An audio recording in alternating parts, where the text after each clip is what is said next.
right. It is now 5:02. I call this meeting to order. Let's see.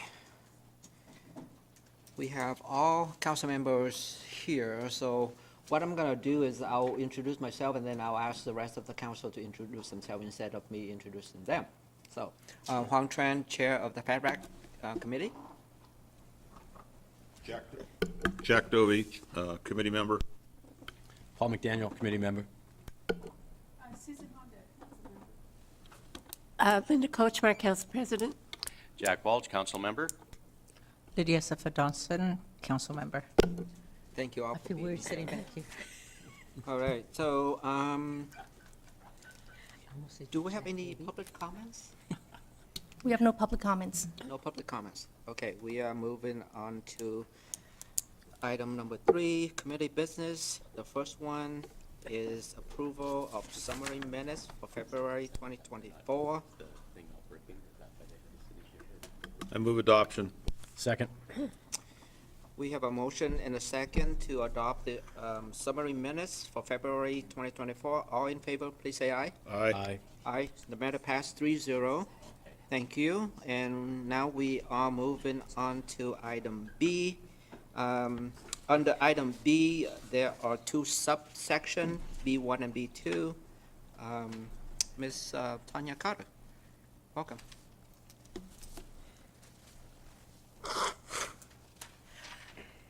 Good evening, Chair Tran, Councilmember Dovey, Councilmember McDaniel, and other council members.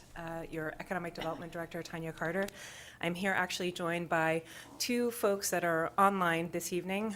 For the first part of the Economic Development Update, we have Mark Johnson from the Washington Retail Association, and he will be presenting virtually by Zoom. And then we also have someone for the second part of the meeting who's also Zoom dialing in. And we will start that after this presentation. Oh, sorry, Sarah. Oh, is it not sharing? Okay. Apologies. Thanks. Appreciate it. Apologies for that. So I believe we are sharing our screen now. So I believe that Mark Johnson is on the phone. I'm here. Can Great. you see me? I don't think anyone can see you. We're sharing our screen, but Mark, I will let you introduce yourself, and then we can just move to the first slide, which is the overview of the local, state, and national programs. So, Mark? Thank you, Tanya, and good evening, committee members. Mark Johnson, Senior Vice President of Policy and Government Affairs. I first want to commend the City of Federal Way and its leaders for recognizing the importance of public safety, and I would add to that worker safety, very important. Retail theft and organized retail crime. These are the top issues for the Washington Retail Association, and we've put a tremendous amount of focus on this, and I have some really exciting and new news to share with the council and the committee members. If we could go to the next slide, please. So, Mark, this is what we talked about today. I just wanted to highlight to the FedRAC committee, this is a slide that you saw on the Economic Development Annual Summary, and it's a kind of a summary at a high level of the local, state, and nationwide initiatives that we are keeping abreast of, that we are involved in, or that we have created. I won't go into detail on the local level because I believe everyone is familiar with all of those programs. But Mark this evening will be talking about statewide and national programs, which is starting on the next slide. Thank you, Tanya. And a lot of people ask me, really, how big is this problem of organized retail crime and retail theft? And every year, our national partner, the National Retail Federation, does a security survey. And for last year, in 2023, 54%, an astonishing 54% of all small businesses experienced an increase in theft. And these thefts are becoming more and more aggressive and violent. Nationally, over $112 billion was stolen and lost from retail members across the country. That equates to almost $3 billion in the state of Washington alone, which equates to over nearly $300 million in lost state and local taxes, which could be used for very good purposes in your jurisdictions and others across the state. Next slide, please.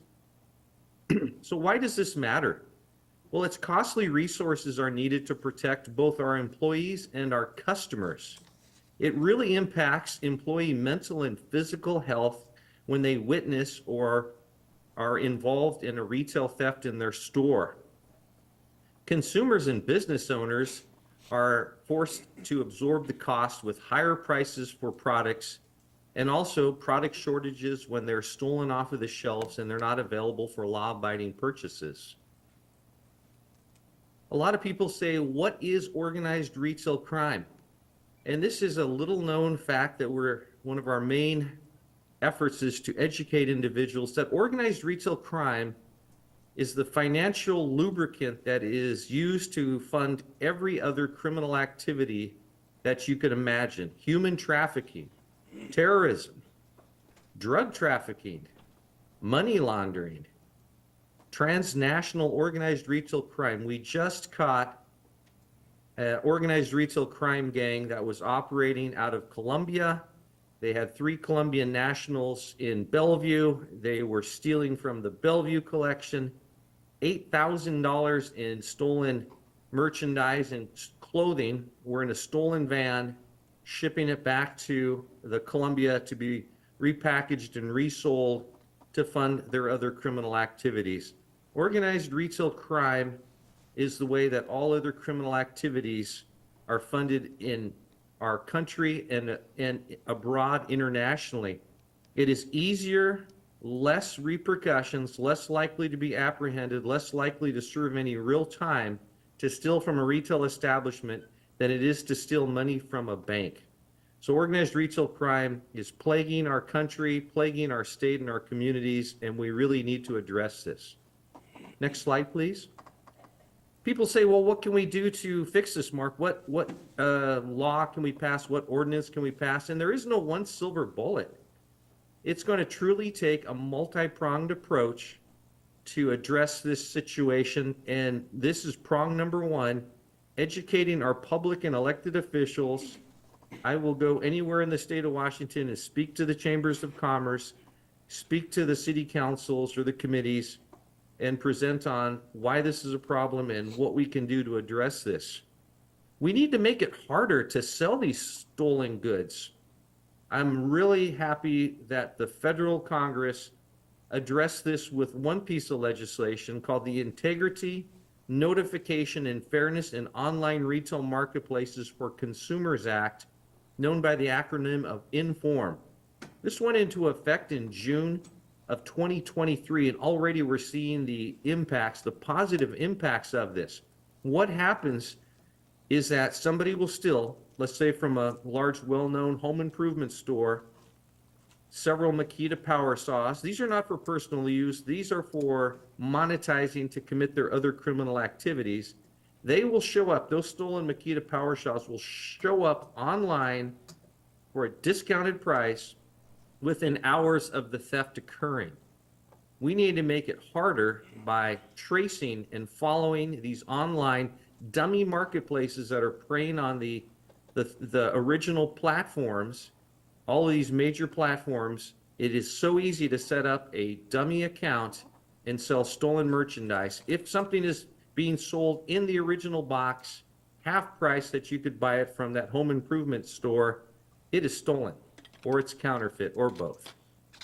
Supporting and participating in the vibrant communities. And this is a national effort that I'm really excited that King County and the city of Seattle are partnering with the Retail Industry Leaders Association to create a reporting system, an online reporting system to save both prosecutors, law enforcement, loss prevention officers, retailers, time and resources to report these thefts taking place, to be able to aggregate them, to be able to analyze the data, and to be able to make these charges stick, and to do it in a very effective and cost-effective manner. So Vibrant Communities is going on right now in Seattle, King County, And I know Federal Way's in King County, and I hope you're participating. If you're not, I will make the introduction to you. And they will be rolling out the results of this pilot program, the one in the nation pilot program, this summer. And this will be rolled out across the country, and it's going to be a game changer on saving precious resources in our communities. And then finally, passing legislation to help fund law enforcement. Some communities, the city of Seattle, I'll point out, is in dire need of law enforcement officers. They're down several hundred law enforcement officers, prosecutors. Diversion and treatment programs are critical. The people that are committing these crimes in our communities are often suffering from a substance abuse addiction or a mental illness or both. These organized retail crime rings prey on these individuals, and they get them to do their dirty work in the actual theft. They will provide them with a shopping list. They will pay them pennies on the dollar when they return to the fence or the middle person after they've committed the crime to get their drug of choice. Unfortunately, locking them up in jail, putting them in a medical hospital is not helping them. They need specialized treatment to break that cycle of committing these organized retail crimes in the stores. So diverting them to a proper, and a shout out to Judge Larson from Federal Way, had a starfish program, awesome. That was to divert people to the proper resources to break the cycle, and that we think that's really cutting edge and very helpful. And then coordinating with the nonprofit association, the Washington State Organized Retail Crime Association. This group is after the big fish. They're after the multi-million-dollar, multi-jurisdictional, multi-state operations. They're not after, let's really make sure we understand that organized retail crime is not a crime of opportunity. It is not a crime of necessity. It is not a crime of providing food for your family or for yourself or shelter or clothing. This is premeditated, planned out. Monetization of stolen product is organized retail crime. And this group exists to go after that in particular. They're holding meetings across our state, regional meetings. They have 2 in King County. If you're not participating, but I believe you are, you're actually one of the people that have been participating the most. We encourage you to continue working with the WAORCA, as they're called, on combating organized retail crime. And then we're supporting, and this has not yet passed, but we're very optimistic, your local congressperson is actually a co-sponsor of the PORCA Act, as we call it, Combating Organized Retail Crime. Senate Resolution 140 and House Resolution 895 has tremendous bipartisan Republican, Democrat support. It is likely to pass before this Congress adjourns for the recess, and we're pushing hard. This will bring together the Federal Bureau of Investigation, the Office of Homeland Security, the U.S. Secret Service, and many other federal agencies to go after these national, international crime rings and bring justice to it and really deter this from taking place in the first place. So we're very supportive of PORCA along with our national partners. And then we realize that small and mid-sized businesses are struggling to protect themselves and make themselves less attractive to these organized retail crime rings. I was just on the phone yesterday with one of my mid-sized members who has operations in Federal Way.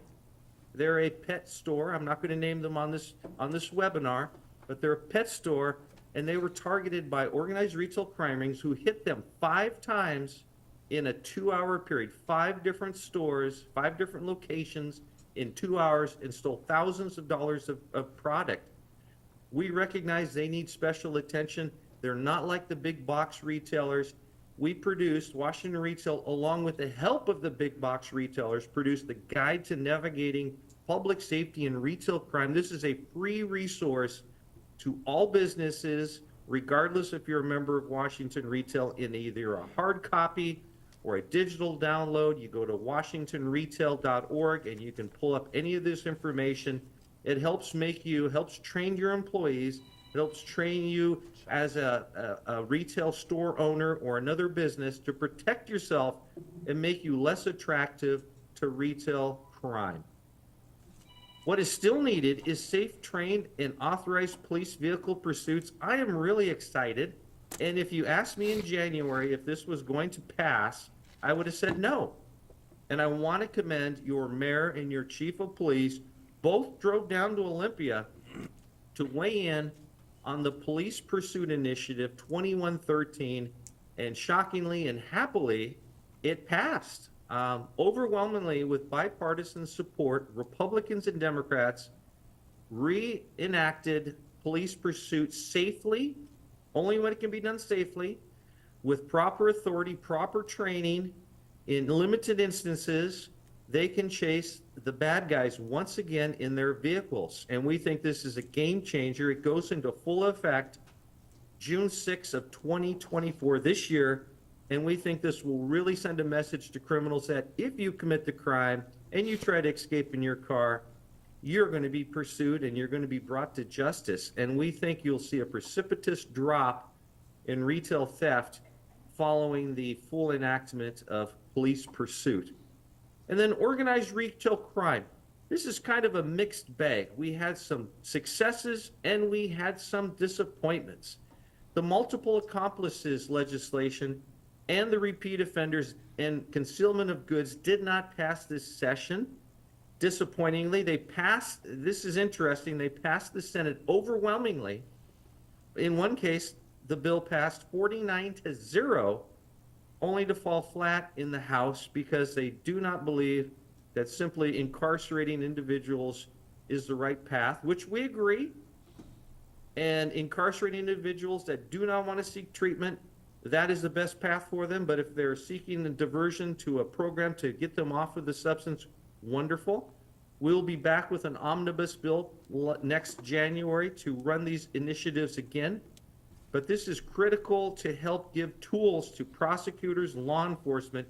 The organized retail crime rings operate in teams, and they hit, they distract, they have getaway vehicles, stolen of course, and they hit these retail businesses and steal the maximum amount they possibly can. They need to be held to a higher standard with our prosecutors and our law enforcement officers.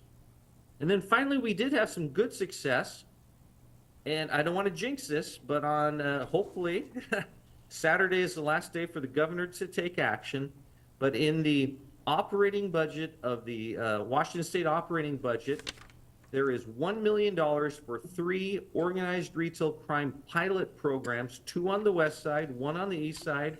Perhaps, and I'm going to plant a seed with Tanya and the others, perhaps Federal Way might apply for one of these grants to do an organized retail crime pilot program in the city of Federal Way. There's $1 million, roughly $300,000 per pilot program. Really excited. The governor hasn't signed it yet, so I don't want to jinx it, but we're optimistic he will, and that we will have pilot programs 2 west, 1 on the east side, probably in the Spokane, Tri-Cities area. And we hope those results will really help point and give us guidance on where we can best use our resources. Next slide. Mark, we just have a couple more minutes, so you want me to kind of run through them as well? Yeah, you with bet. Okay. I've just got 2 more slides. Here is the CR code for that guide that I mentioned, and the 4 Ps: prepare, prevent, protect, and post-crime. Next slide. This is an example of what they're doing with those stolen cars. This is one of my members. They drove the car through the front door. You're out the damage to the doors, you're out the product, and you've terrorized the employees and the customers. Next slide. Here is one of the solutions that one of my largest warehouse members, I don't have to name them because it's in the background. Putting up bollards is really helpful, and if your city wants to help smaller businesses install bollards to help make them less attractive to criminal activity, wonderful. Next slide.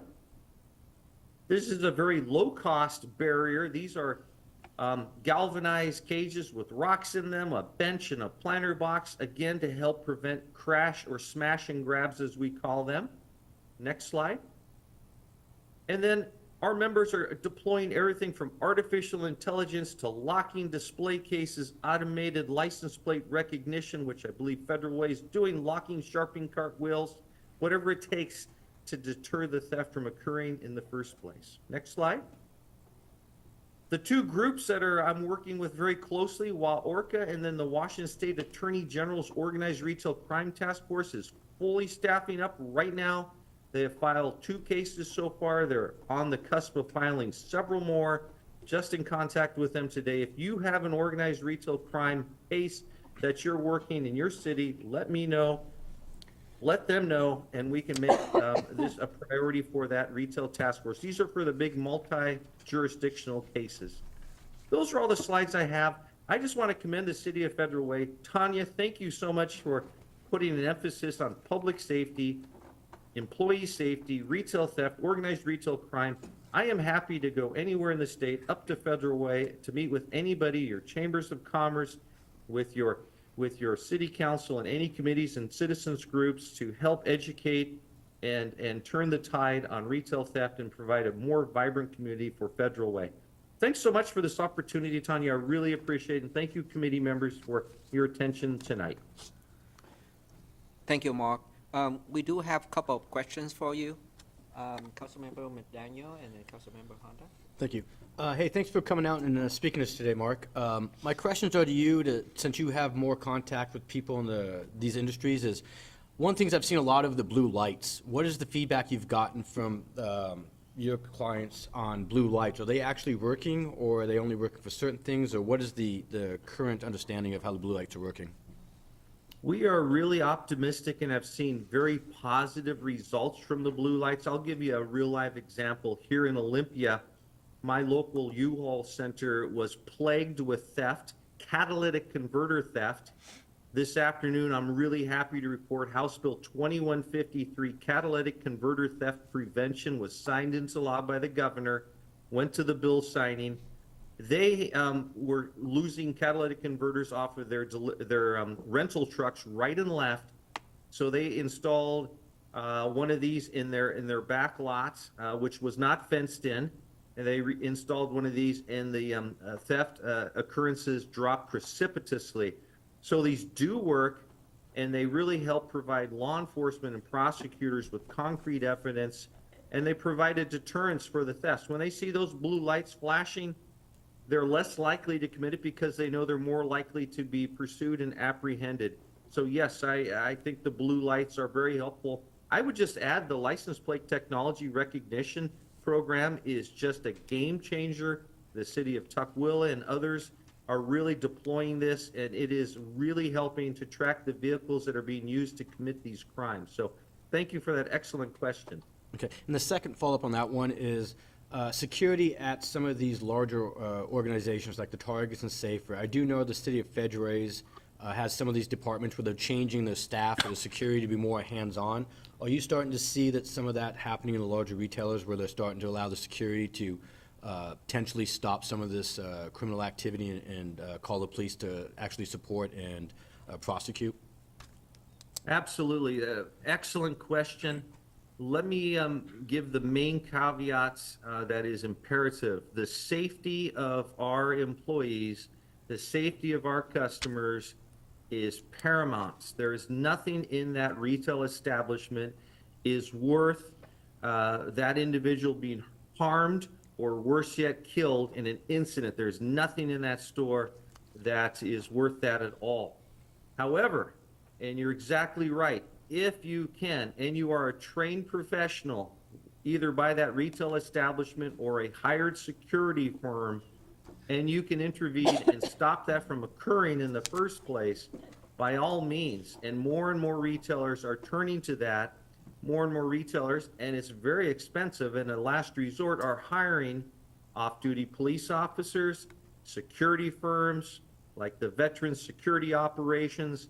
They're doing outstanding work and really deterring theft, but it is very expensive and very costly, and it has to be done right. We really caution consumers, our customers, from trying to engage, and I know they think they're doing the right thing by trying to stop this retail theft from occurring, or if they see something in the parking lot running to their car. please do not get injured or hurt in an altercation with these individuals. Let the professionals take a picture, report, look at the license plate, see, get a description, but please do not hurt yourself or get involved if, please avoid that at all costs. Thank you for that question. Excellent question. That was my last question, but you said Veteran Security Group, what was that one? VSO, this is awesome. They came to us. I didn't know it existed, but about 6 months ago, they came to us. They're a statewide organization, and they are retired military individuals, usually military police. They're very skilled in de-escalation tactics, and they're very skilled at apprehensions, and they are awesome.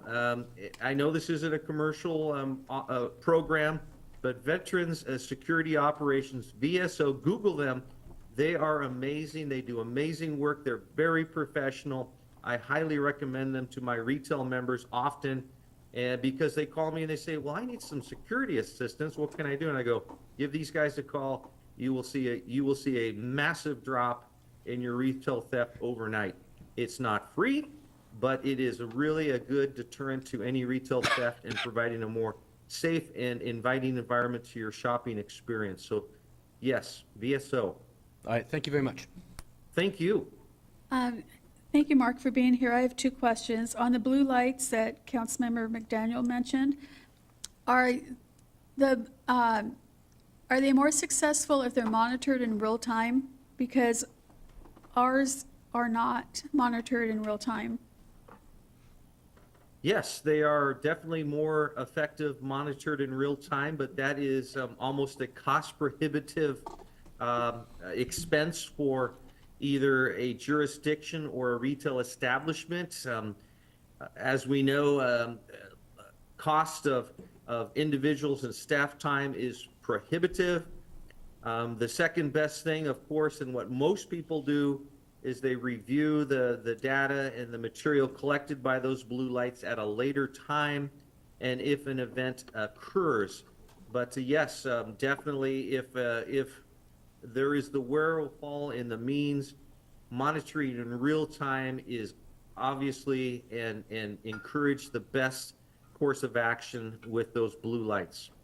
Okay, thank you. And my second question is, Councilmember Asefa Dawson and I attended a event in November, and retail theft was discussed at that event, and the Vibrant Community Program was discussed in King County. We were down in Florida. It was a national conference. We were not able to find out if Federal Way was a participant in that. We were told that there were several police chiefs in King County and Seattle that were participants, but we were not able to find out if Federal Way was. Do you know if we are? We're not. Should have looked that up before I got on this call.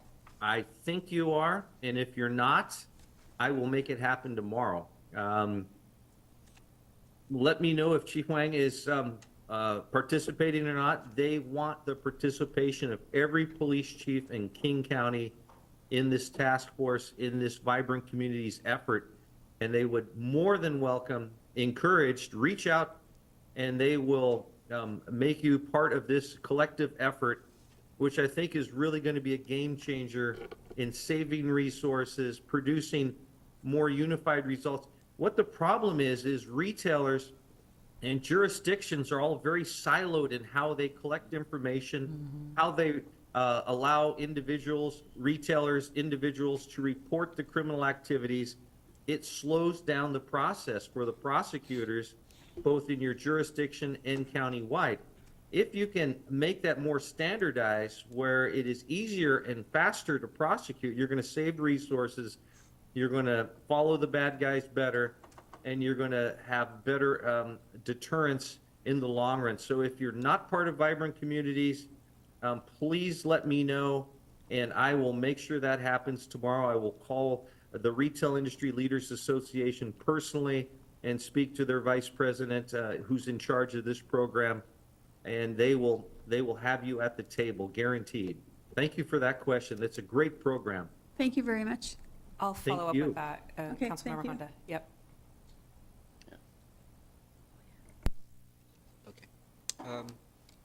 Councilmember Walsh. Actually, my question was about the Vibrant Community Program, and I think that, I think it was just answered.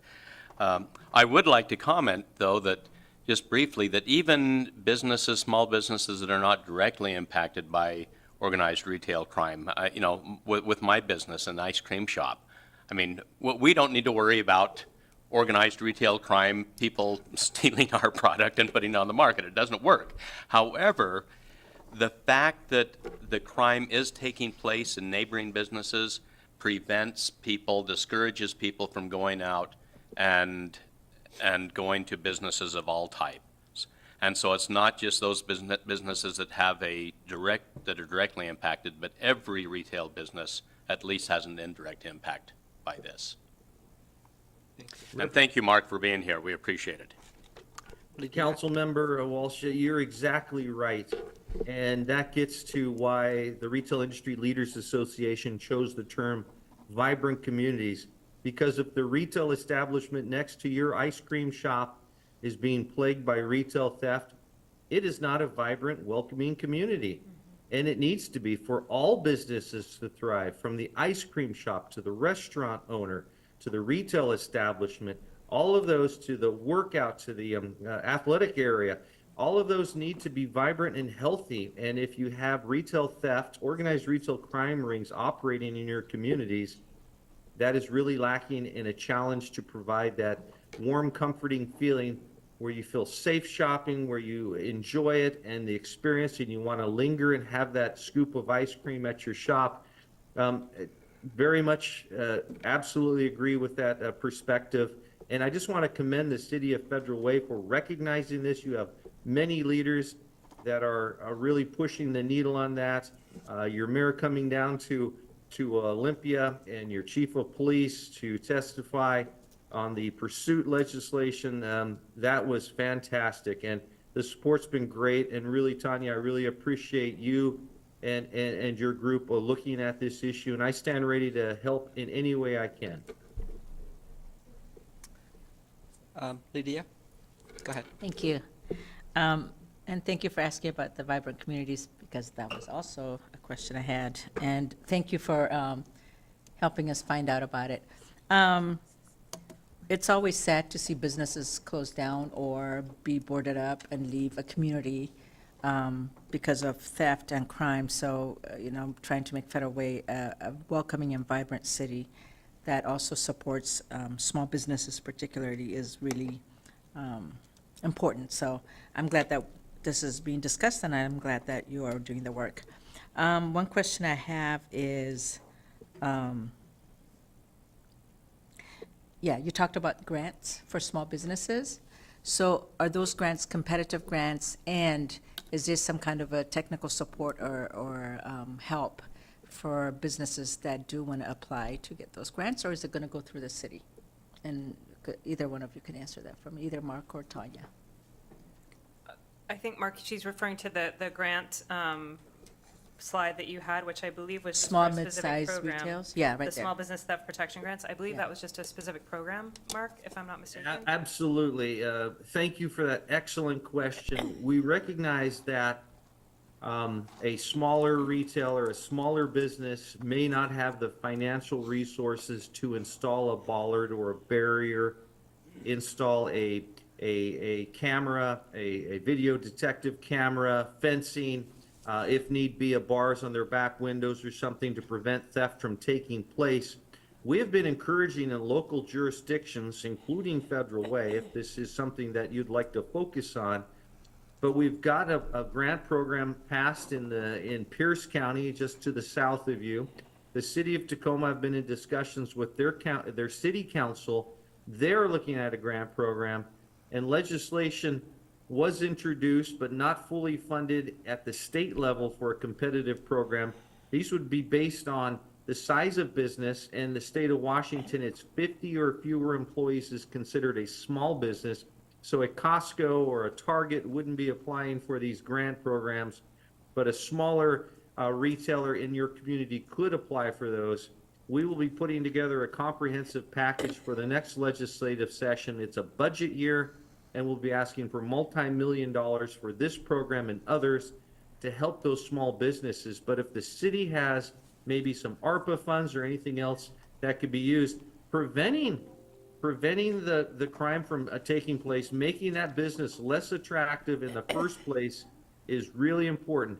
Fixing the windows and the doors after they've had a drive-through, helpful, but preventing it in the first place is more helpful, in my opinion.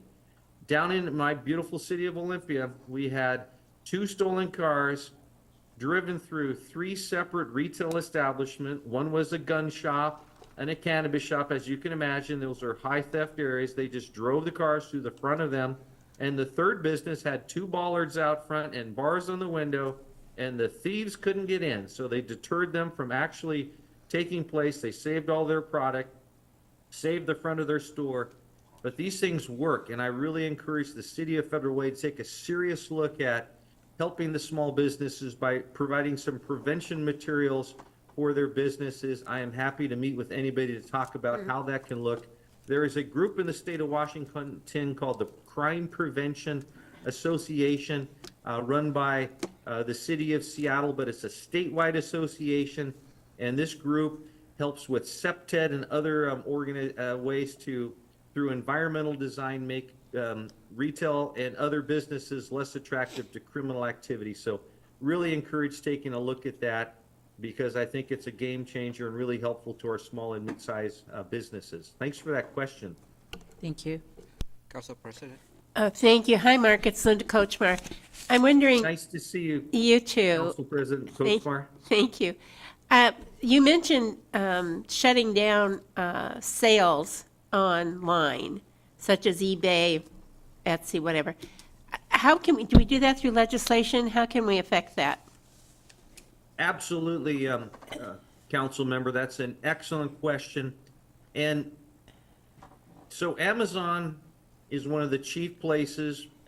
OfferUp, Etsy, etc., are these multinational, worldwide platforms, and it's so easy to set up a third-party platform on these. They prey upon these individual companies, and I will say that Amazon, Etsy, OfferUp are spending billions of dollars in theft protection to go after these bad guys. With the legislation that was passed federally, the INFORM Act, I'm really excited that the information is being provided to the proper officials in a unified manner. It went into effect in June. We're still seeing the results of this, but it's more and more difficult to fence stolen goods online. Facebook's another one. When you go into the Facebook where you can buy things online on Facebook, be very careful. But they are, I would say, almost all of these online platforms are cooperating with law enforcement, prosecutors, with federal investigators to go after these criminal rings. We ran into a multi-million-dollar operation that was going out of Auburn, and they literally had an Amazon distribution center-like system going on with multiple warehouses, semis full of stolen product, and they were all online, and they were selling product just like you were ordering from Amazon. Ridiculous. That got shut down, and those people are serving some hard time, but making it more difficult to fence or sell the stolen goods online is critical to deterring these individuals from committing crime in the first place.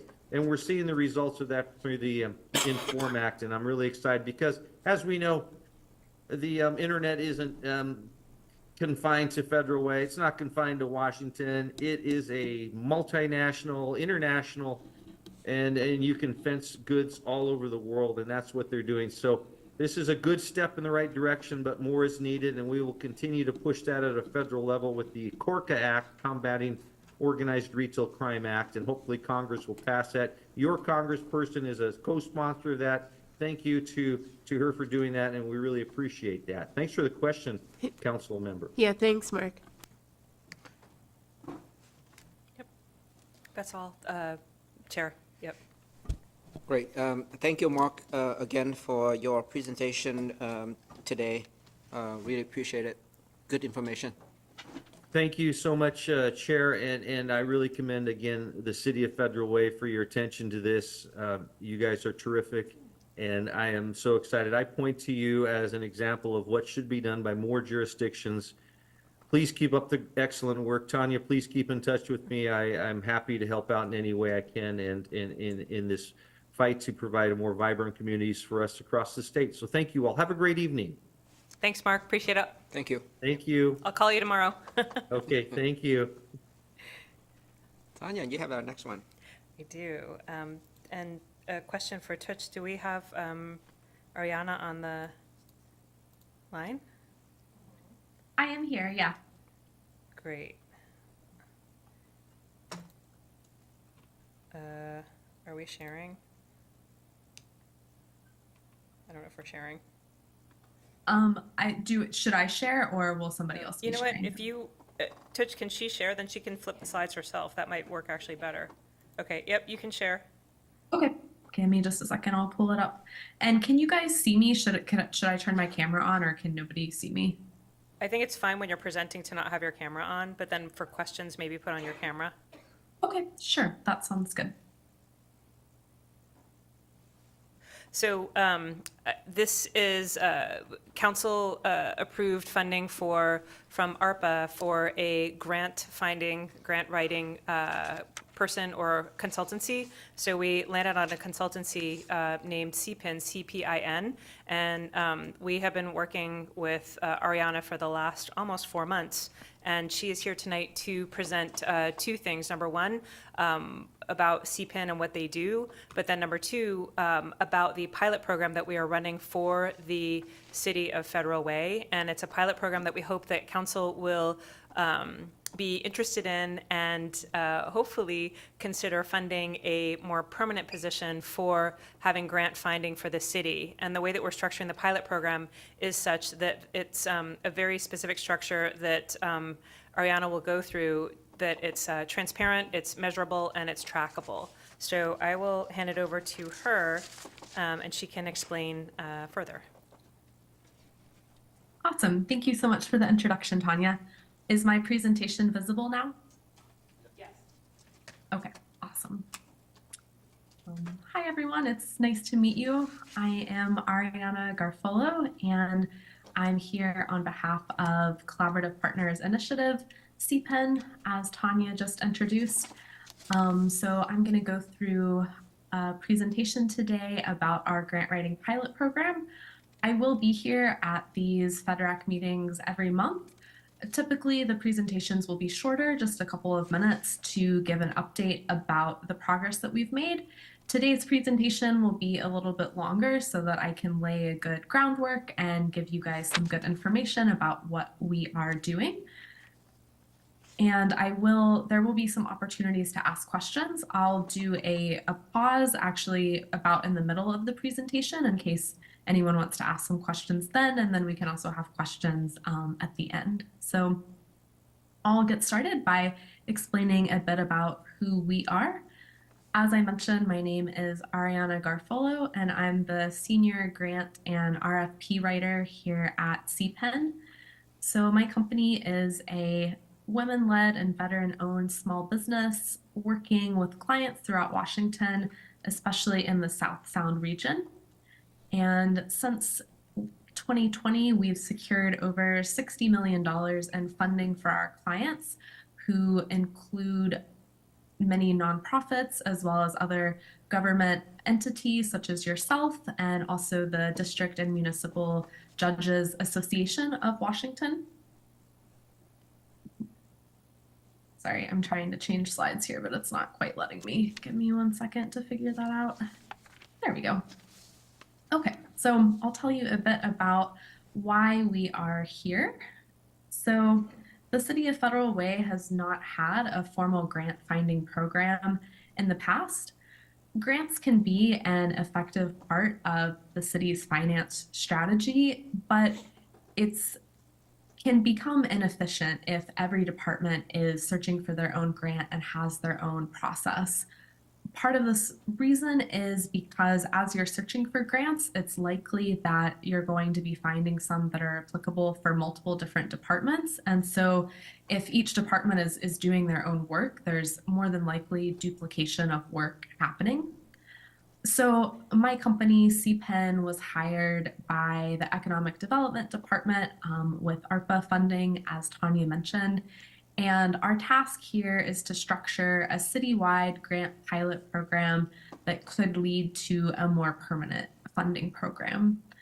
So we are primarily supporting Economic Development Department with grant writing and all of the suite of services, but we're also providing support for parks, police, public works, and community development, human services. For those departments, we are doing more of the grant identification work and pushing grants to them whenever we find something that might be aligned with their needs. So we've set up a structure that will allow Federal Way to be more mindful and proactive and coordinate the citywide grant efforts. And the coordination piece could be important because it may be that a grant can only be applied for once per year. And so if one department applies for it, that might exclude other departments from applying. Whereas if there's a level of coordination, there's a potential that multiple departments and areas could benefit from a grant. So why CPEN, my company? So we are a team of experts. I'm here presenting to you today, and I'm also the main contact for this contract. But behind me is a team of experts that has over 50 years of collective experience working with government and community-based organizations. Some other members of our team include a research librarian who helps us with the grant finding and identification piece. We also have web developers, we have a CPA, we have folks who are experts in compliance and the post-award aspect of grants. So we can really cover the whole spectrum with our team's experience, which is a benefit of working with us. And because of this team structure that we have, we bring a streamlined administrative process. As a company as a whole, our grant win rate is about 30%, which is actually at the top of the industry average. Grant writers average a win rate of 10 to 30% for grants. So we are at the top of that. So I want to give you a bit of information about the structure of our grant pilot program. So as I mentioned, we are engaged by Tanya Carter in the Economic Development Department. And so Tanya designed and suggested this grant program structure, which my team has been enthusiastic to put together because we think this is a really effective way of structuring things that we haven't quite done things in exactly this way before. And so the plan, the structure that Tanya came up with for this program is we have a number of deliverables, which are listed on the left side of the screen here. So a big piece is our grant library. This is a space where we are tracking all of the grants that we come across, and we tag them for either economic development or parks or the other departments that we are identifying grants for. We put in several columns to indicate which project that grant is aligned with, and also some status columns to indicate whether the grant is going to be applied for, or perhaps it's one that's going to be saved for later that we're building towards. And so this library can really be a repository that the city can use for a long time, because many of these grants are recurring and happen year after year. And so the idea is that this becomes a repository of grants that the city can reference if they have a need. And that way you don't have to go and look through databases or websites or other sources. You have this customized library that you can pull from when you have a need. We've also developed a project tracker, which is helping us keep track of individual grants or projects that we have, and helps us track the steps and the milestones for each of those. We've also developed a standard operating procedure manual, which takes a user from the very beginning process of how to identify a project for a grant all the way through the end steps of the compliance and reporting after an award. So these deliverables are all being hosted in a custom web space that my team's web developer has created. So this web space is password protected and can be accessed by folks from Federal Way who have a login. So it's a secure place to store all of these different deliverables. And also there are some different features in it, such as the ability to bookmark a grant. So you can look through the whole grant library on the site. And so you could bookmark or archive or do different things with the grant to keep track of what you're interested in. And we also have set up a dedicated email address for the City of Federal Way so that we can manage the mail coming in and make sure that we keep track of everything.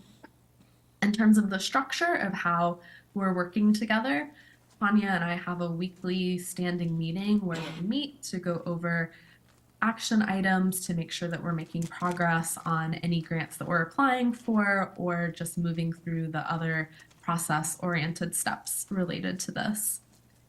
And as I mentioned, I'll be here at the FedRAC meetings every month to give you an update about what we've got going on and the progress.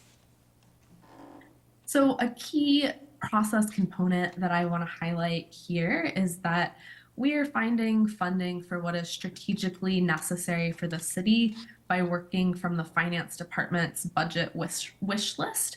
So this is something that has been shared with us, and these are projects or items that departments want and need funding for but haven't been able to get funding for in other ways.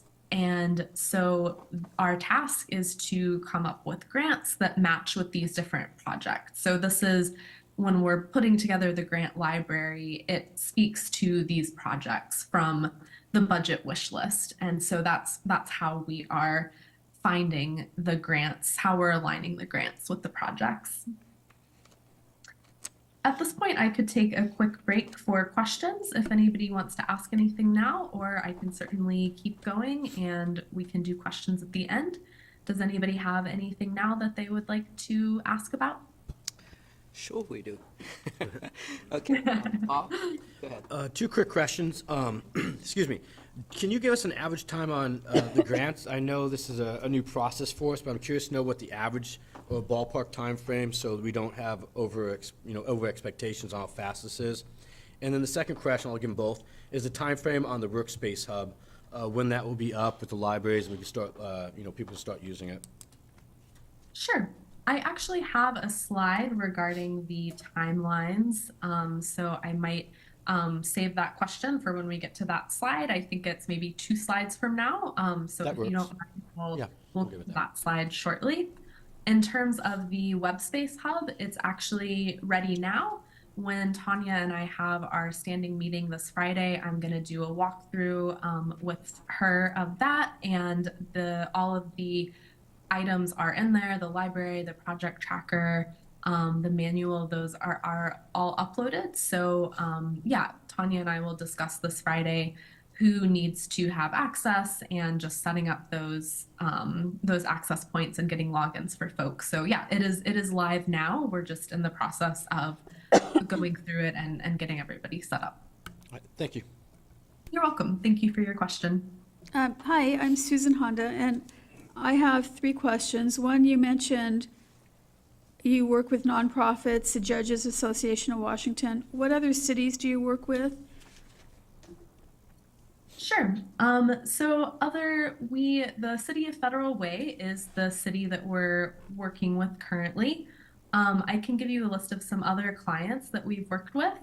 Those include the University of Kansas Medical Center, the International Medical Graduates Academy, the District and Municipal Courts Judges Association that you mentioned, the Simba Center, the Rise Center of Hilltop.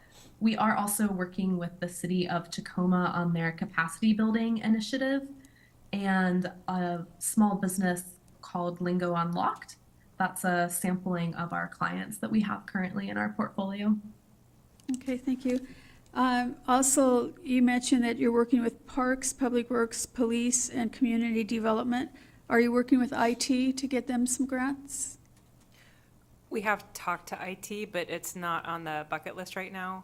We're just trying to kind of get the process a little bit streamlined, and it's based on the wish list. So if they do have something on the wish list, then it will come up in discussion, but we haven't actively been looking for anything for them.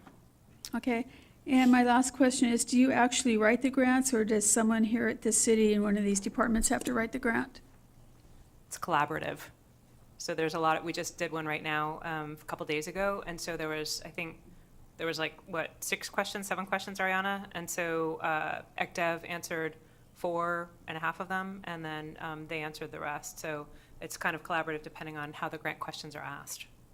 Well, and the reason I'm a little concerned is that working with a city versus a nonprofit, we have different criteria that we need to follow than a nonprofit or maybe even the University of Kansas or whatever. So if the company doesn't have a lot of history with working with cities, it might be a learning process for all of us. Agreed and understood. I think Ariana may be able to fill in some of the blanks, but there was a question on there, or I guess a page on there, that there were some questions, that we also did collaborate with other departments on to make sure that the questions were being answered in the right way. Okay, thank you. Yeah, absolutely. I would agree. I think that this being a pilot program and developing the standard operating procedure manual, we are working with Tanya to find out the best way to work with and collaborate with the city. Certainly understand that, yes, there are some differences between working with the city and with the nonprofit, but I do believe that the core of writing the grants, transfers across. And so I think that the amount of the writing that we will do will vary based on the grant. Obviously, I need some information from the city, so one thing that I can do is, if I'm given bullet points or an outline, I can transform that into a grant narrative and make sure that the department knows what questions need to be answered. And so I think that as time goes on and as we work on more grants, that process will become more streamlined, and that it will vary from grant to grant, the level of writing that I do versus what's given to me and what I have to work with. So yeah, thank you so much for your question. I appreciate it. Thank you. So maybe just to add a little bit to that as well, what we are working on in the standard operating procedures is kind of informally called a template. And so on the wish list that we get from the finance department, it's essentially 140 characters, like we need something. And so what we're working on is a list of questions that define that something in much more detail in a way that you can find grants.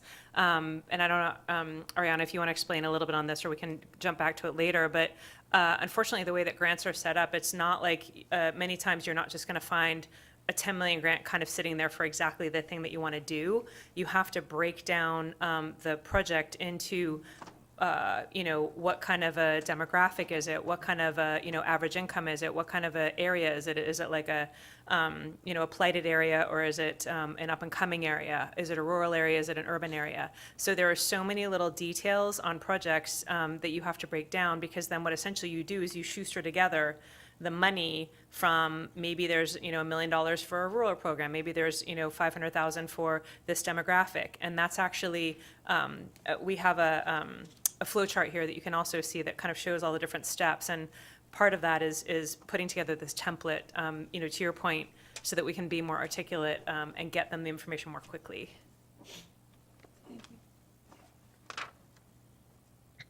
Thank you, Tanya. Yeah, I just flipped the next slide actually was the flow chart. So I just went ahead and put that up on the screen.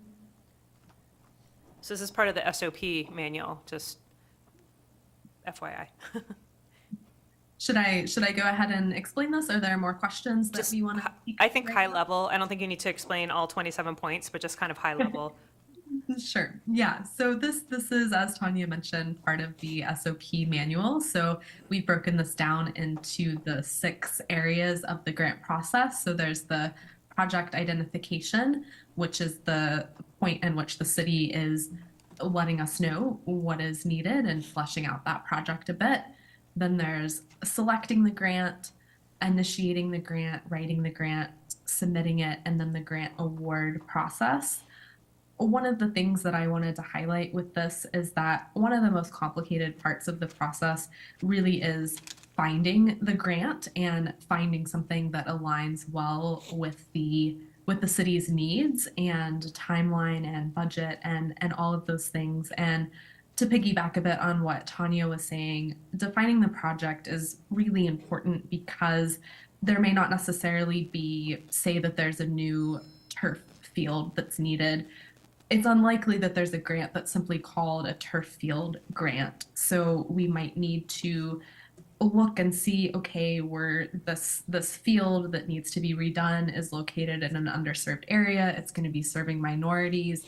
And so we might be able to locate a grant that is a recreation grant specifically targeting minorities and underserved areas. And so that might be able to be used for the turf field. And so while the writing is certainly its own thing and it requires work, there's a lot of work on the front end of the process of finding the grants and really pairing the grant with the right project, because that's really going to increase the chances of success and makes it a much better return on investment when it's really certain that the project and the grant are aligned well with each other.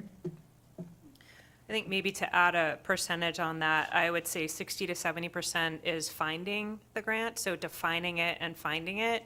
And then, 10% is, actually writing it and applying for it. And the other 10% is kind of the administration once you've got it, and you just have to do kind of the paperwork, if you will, at the end of it. So really it is the finding and developing the grant, which is the majority of it. So I kind of call it grant finding instead of grant writing is why I do that.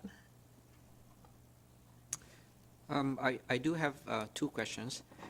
Question number one will go to Ariana, and then question number two will go to you, Tanya.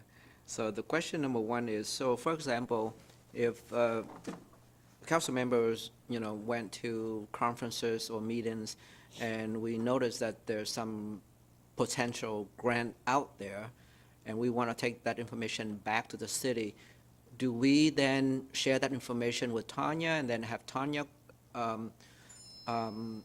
work with your company, or should we send you the information directly? I'll actually take that. We've created a special email address, so we can provide that email address to council. So it directly is, an email address that can be tracked very easily for those. Feel free to copy me if you want, but as Ariana mentioned, we meet weekly, so she will add that to the project tracker if it's something that is actually fitting into anything, because there's a vetting process, and it might sound like a great grant, but there might be, less worth. For example, I think we were talking about a $300,000 grant.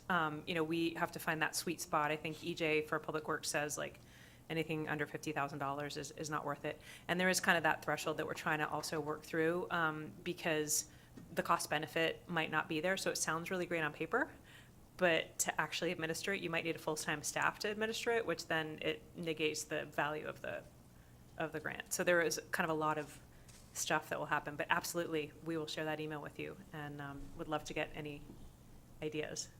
Great, thank you for that information.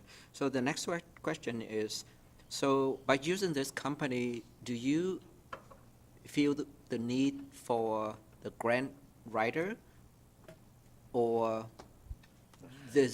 we don't need the grant writer? Great question.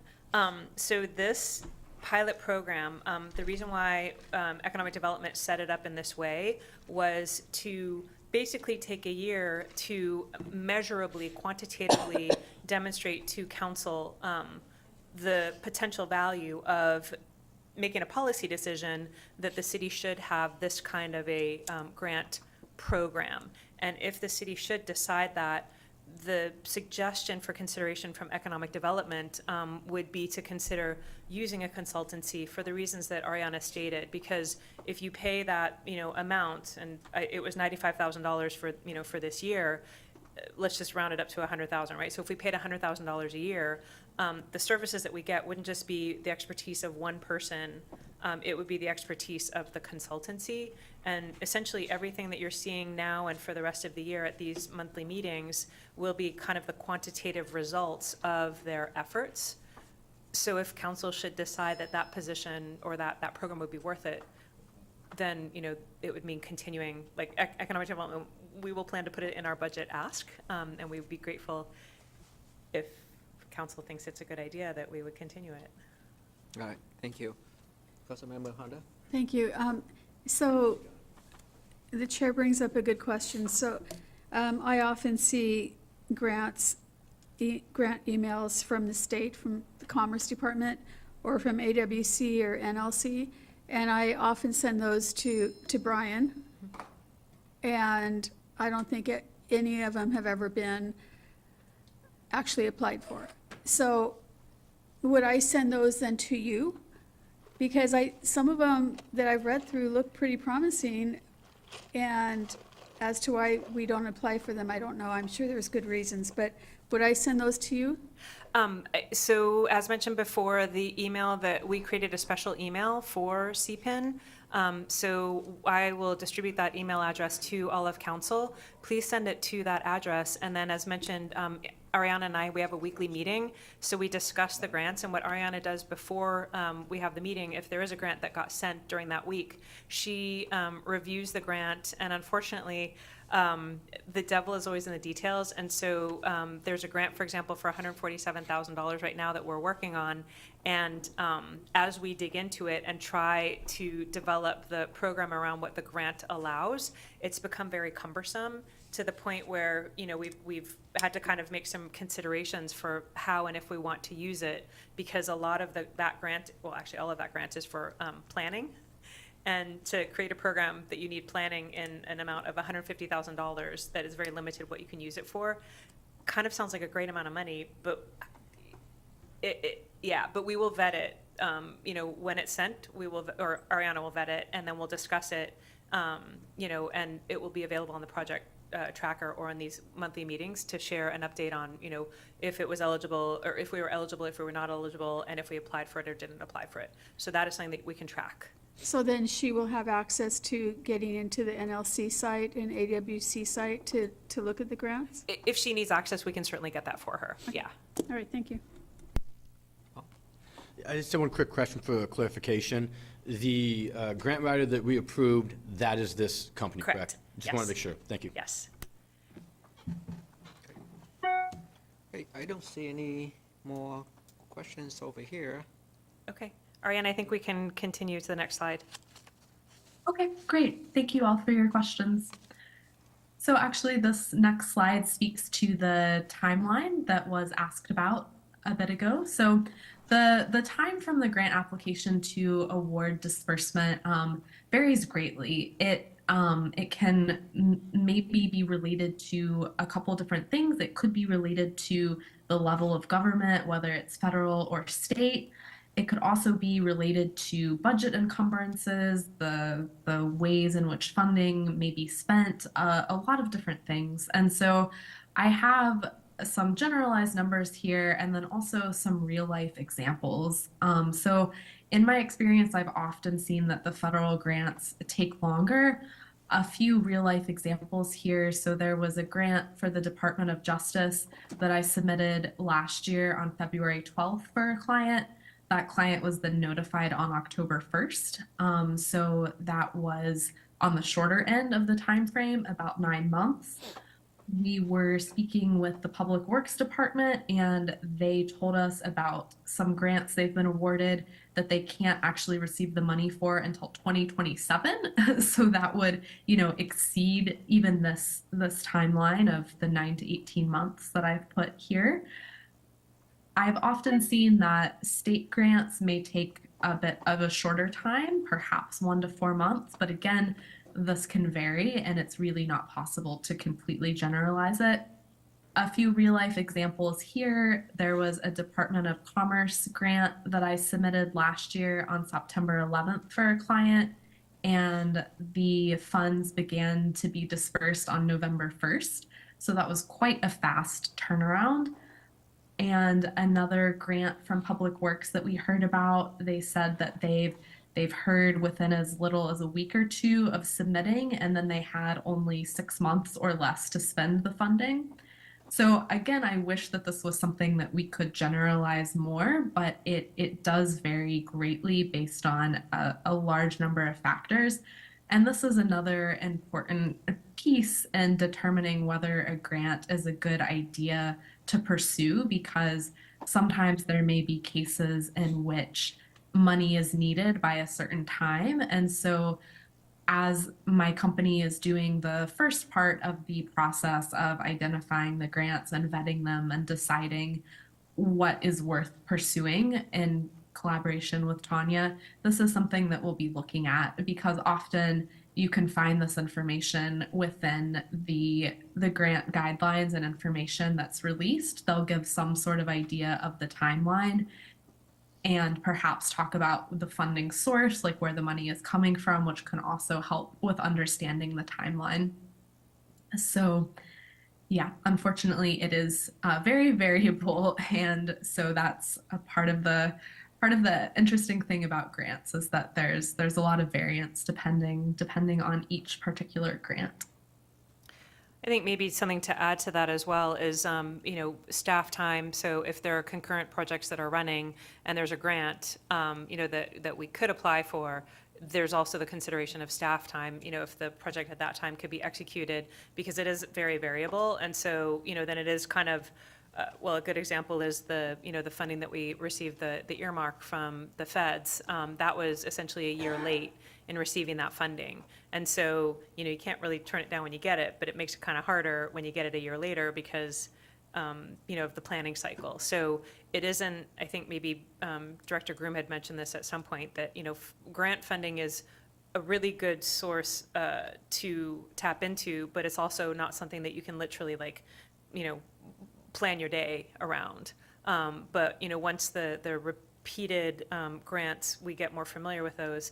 And we are looking, as a side note, in the grant library, we are building it for public funding, public grant funding, philanthropic grant funding, private grant funding, organizational grant funding. So it's not just for federal government or state government. We're building a grant library that's, as Councilmember Honda mentioned, any kind of grant that may be found, we're not limiting it, and we hope to expand it in the future.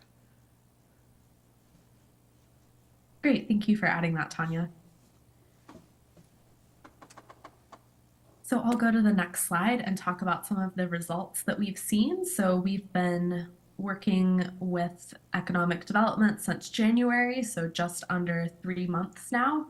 So far, we've identified 20 plus grants that the City of Federal Way is eligible for. You can see the breakdown there on the screen of which departments these grants are for. I'll give you a brief overview of the statuses. So Parks Department has 3 applications in progress, which they're all working on internally right now. Those are grants that we identified. They also had identified some of them, and so we talked about them, and they are working on those internally with their own team. And we've tracked those in the project tracker as well as the grant library. For economic development, we have 1 application that is currently in process. That's due on April 30th, so we've got about a month to get that one done. And then we have 1 that we're in the preliminary stages of meeting with the funding agency, which is CURB, the Community Economic Revitalization Board. So for that one, we needed to meet with the funder first in order to run our project by them and get permission to actually access the application materials, because they're not publicly available online until you've met with them. So Tanya and I have been in the process of meeting with them and vetting our project and getting that rolling. Ariana, do you remember the 3 grants for parks? And I could be imagining this, but I think one of them or 2 of them was for turf. Was that right, or am I mistaken? Yes, that is correct. 1 second here, I can pull them up in the grant library.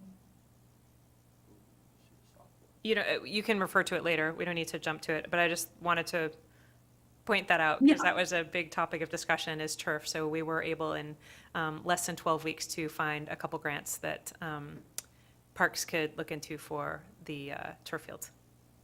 Yep, and I do have them here. So there's the Community Outdoor Athletic Facilities Grant, the Youth Athletic Facilities. So those are both being used for the turf. Those are all both from the Department of Recreation. And then there's also the Washington Wildlife and Recreation Program that they're going to use for the dock at Steel Lake Park. So those are the three that they have going right now.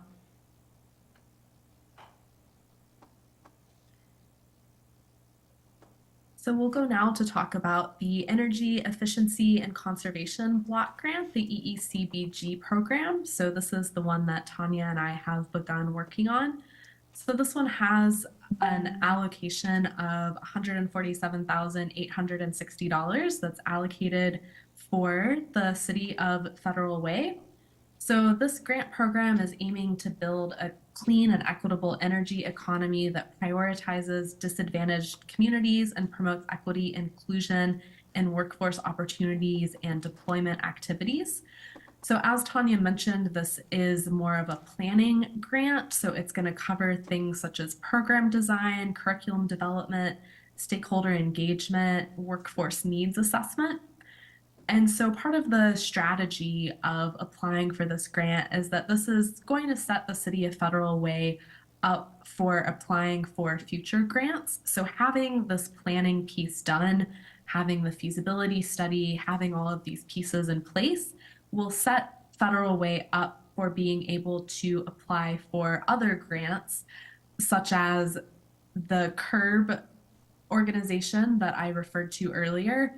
There is a planning grant that we're hoping to apply for with them, but they also have another construction funding program. And so they only provide construction funding for projects that have undergone a formal planning process. So what we're hoping is that by doing the planning through this EECBG program, we would then be set up for success with applying for construction funding from CURB in the future. And there are also other similar opportunities that are going to have the same requirements of wanting the planning process to be done. And so that's a big advantage of applying for this EECBG grant, is that it's going to help the city get their foot in the door to be able to apply for other grants. And on the next slide, I'm going to share with you some about the project that Tanya has in mind for using the EECBG funding. So we're calling this project the Clean Tech Innovation Corridor. And this project brings together two entities, the Pacific Raceways, and also creates a pipeline, a workforce pipeline with the Highline College. So Pacific Raceways, the track owners are finishing construction on advanced manufacturing facilities, as well as research and development for sustainable mobility and sustainable fuel and energy projects. They have a great space in that they're able to test projects on the track, on the site. However, the challenge is that they don't have sufficient office and lab space on their property. So the idea is to use the EECBG funding to support the planning of transforming at least half, potentially more, of the empty IRG former Weyerhaeuser headquarter building, which is about 330,000 square feet, turning that into office and lab space for Pacific Raceway's advanced manufacturing businesses and projects. And so along with that, the funding would also be used to create and plan for a workforce pipeline with Highline College for the businesses who would locate on the Pacific Raceway Sustainable Mobility Campus. So this way, the businesses that would be located there would be able to have a pipeline of employees coming in with the job training that they need from the Highline College program. And so this would create clean energy jobs, it would create a robust job pipeline, and also job training for individuals from disadvantaged communities, which is directly in line with what the EECBG funding aims to do. So this is the project that is in mind for that. Ariana, can I just jump in for clarity on this? To just provide a little bit more context, we are having weekly meetings with the owners of IRG, with the owners of Pacific Raceways. We are having site visits between the two, so we've already had a couple site visits between the two entities. They are discussing, this program among themselves, and we now are having a site visit in April. Just discussed it last week with Charge, which is an organization that is part of the tech hubs in Washington State, as well as the Clean Tech Alliance. So had meetings with them last week when we were at a funding seminar. So they are all planning to come out in the end of April for a site visit as well. So these discussions are maturing, and it's not just kind of some words on paper. So just wanted to clarify that. Did we get this EECBG grant? Not yet. That was one of the ones that we're now applying for. So this Okay. is the one where I was kind of sharing that the devil is in the details. It's extremely complicated, but it is a gateway to construction projects, which actually there is an expressed interest in all the entities that we just mentioned to pursuing those and seeing what those could bring. So do we need this grant for all those things you just talked about to happen?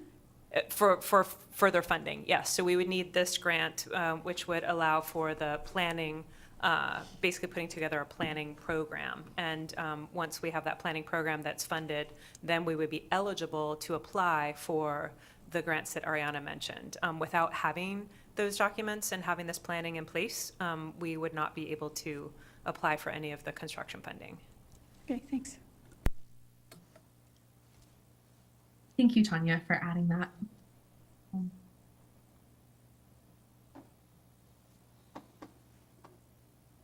Okay, just one last slide here. So yeah, just to wrap up and reiterate that our goal, our ultimate goal with the pilot program is setting the foundation for an ongoing citywide grant program and process. And we are excited and enthusiastic about working with Federal Way, and I'm happy to hear some more questions. I'm sure you guys have some more questions. I've also got this final slide here. So on here, you can see the email address that we have set up for Federal Way. I'm sure that Tanya can also share this with you, but if anyone is interested, here's the email address that we have set up.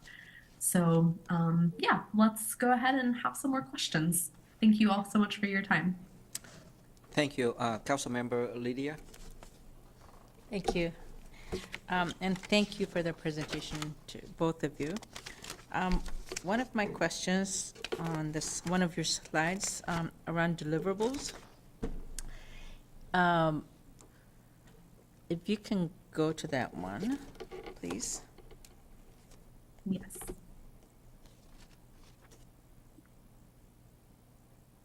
Yeah, this one. Deliverables, well, it says structure.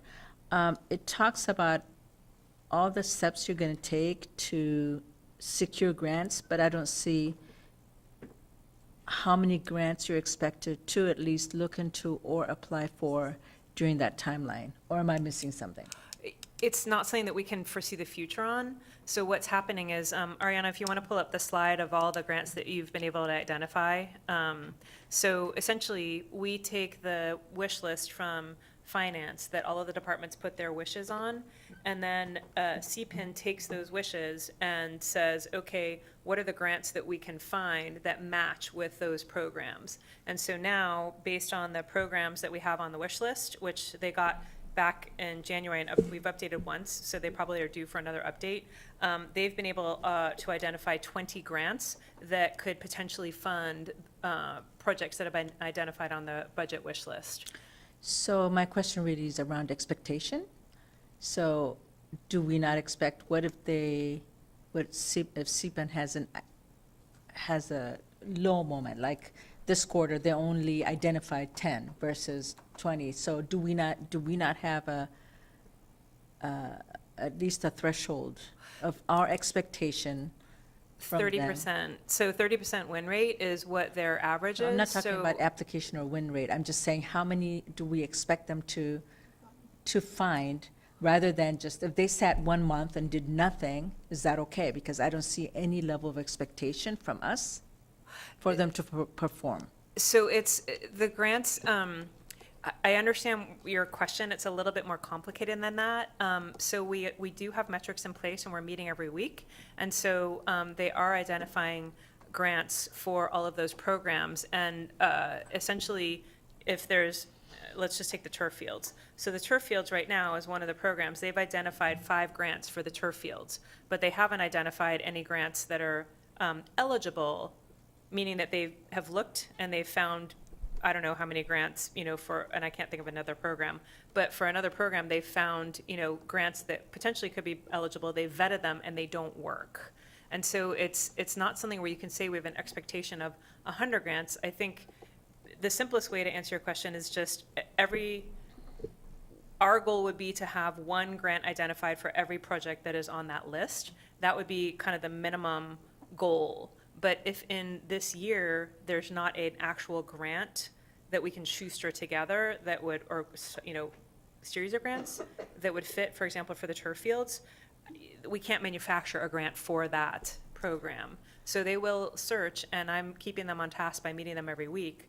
But if there isn't a grant and they've searched and there isn't one there, they can't, we can't hold them to finding something that's not there.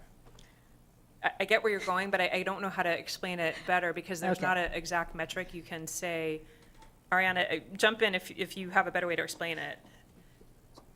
No, I think that's completely accurate. So yeah, I guess I can speak a little bit to the back end of what the grant searching process looks like on our end. So we have 2 different employees on our team who are doing the searching, and they're searching weekly for grants. And so they have access to the budget wait list of all of the projects. And so what they do is they search. We have a number of different databases that we're searching. We're using grants.gov, Instrumental, GrantWatch, GrantStation, as well as searching Department of Commerce and other government websites directly.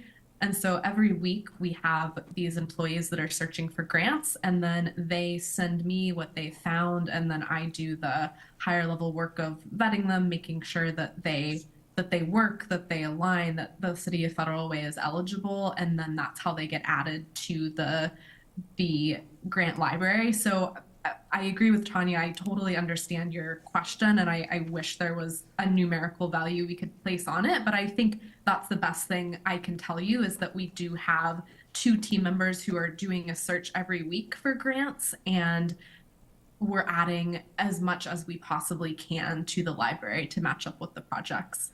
I hope that helps to answer it a bit. Ariana, can you pull up the spreadsheet that we did after we came back from NLC? Where I had talked to Councilmember McDaniel, and we tried to kind of summarize what we had heard during the week, and maybe you can kind of show a little bit, what kind of work goes into. Yeah, so while The you're grants. doing that, I went to I think it's a building community-centric, but there was a lot of grants they talked about. The community policing from DOJ, COPS funding, and then there's the gun violence prevention funding. OJP had something, so there were a lot of different ones that were brought up, that were discussed at NLC. So is that something then that you guys are looking at? This is the list right here. Okay, So perfect. it is not exhaustive. I did send a message out to, I don't know who it was now, one of the council members to see if the grants that anyone had heard of in the meetings that, for example, I wasn't in, could be summarized. But so these were just the grants that I heard about either from various council members or from the meetings that I was in. So you can see that there's hot links to each one of these grants. You can see the organization. It's either from the EDA or the Department of Transportation or Department of Commerce, the amount of the grant, and then green is if we're eligible, and then red is if we're not eligible. And so, then it just kind of goes through the funnel as we described before in the grant process. Sorry, the ones I'm talking about were from DOJ, and I don't see that on the list.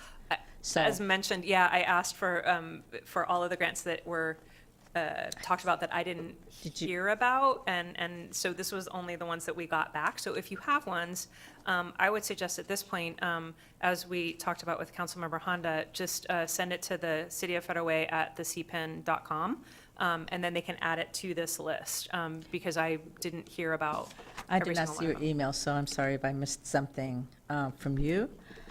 But what was I going to ask? I had one more question. Yeah, SAMHSA was another funding source that we heard a lot about. Send them all to that email address, and then we will absolutely add them to the list. Okay. Absolutely, not a problem at all. Tanya, would you like me to also share the grant library? We do have a few from the DOJ on there. Would you like, I have that readily available. Should I pull that up? I think it's at the wish of the committee. Okay. Oh, it looks, Chair, would you like her to share it, or?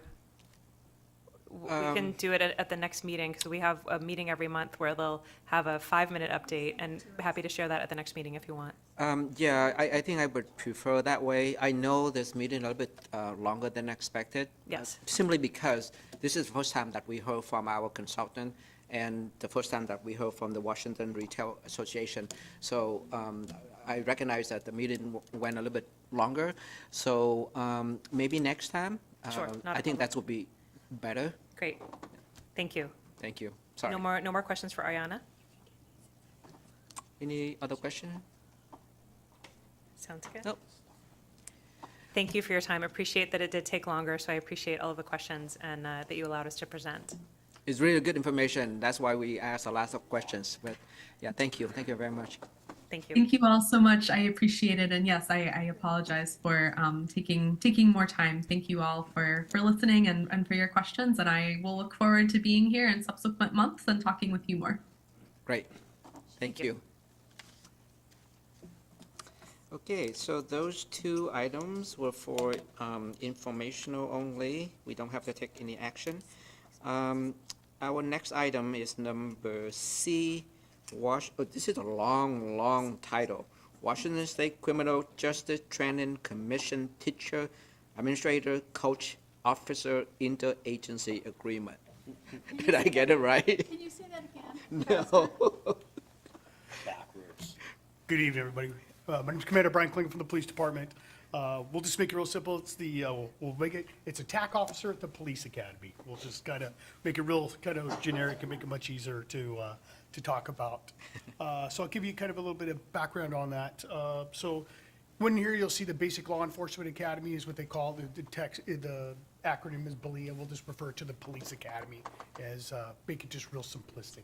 It's the 6 months of training that our new officers go to, where they they learn to become a police officer. It's more of the academic side of the training program. So they go to the academy for 6 months, receive extensive training, 720 hours of training. That they come back to the police department and do about a 4-month, for lack of better words, on-the-job training. They're out in the car with training officers out there going to real 911 calls and calls for service and other calls for that they go there to go there.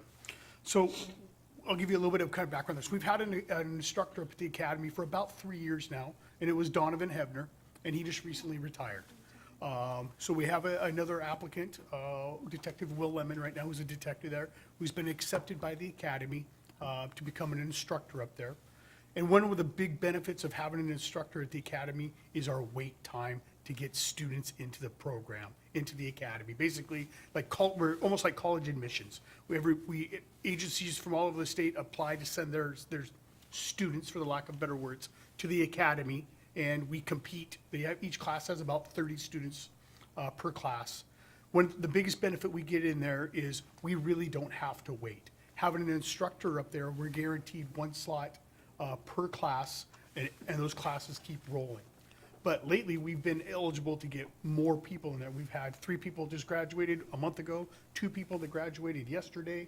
So we really have had some success up there of not having to wait to get students into the academy. So that's the big benefit of having an instructor. Other one is the academy, the police academy, ultimately the state of Washington covers pay and benefits while they're up at the academy to include their overtime. So it reimburses us in their pay for that. So that's a little bit of the background information on there. And then what I wanted to say was the policy question tonight is, should the council approve the interagency agreement between the City of Federal Way and the Washington State Criminal Justice Training Commission for a Federal Way police officer, Detective Will Lemon, who's been selected, to be assigned as an instructor at the Basic Law Enforcement Academy, the Police Academy, just real basic.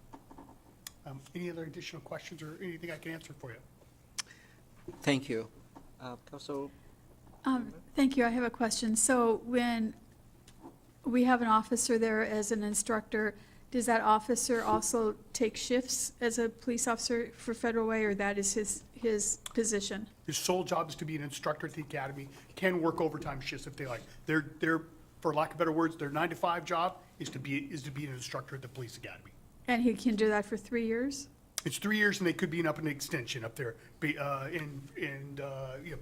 Generally, it's performance-based, and, we always send the best of ours up there, and the academy also selects the best instructors up there, so it's, yeah. Awesome. Thank you so much. Yeah. When we send an instructor up there, so the academy's paying their salary while they're there then? Yes, sir. Are we able to, right now, I think that this past year, we had budgeted for 150 certificated officers. Does that mean that we still get another one, or is he included in that 150? No, it's included in that 150. So I think, I'm not exactly sure how the finance part was, I think we apply every month, for lack of better words.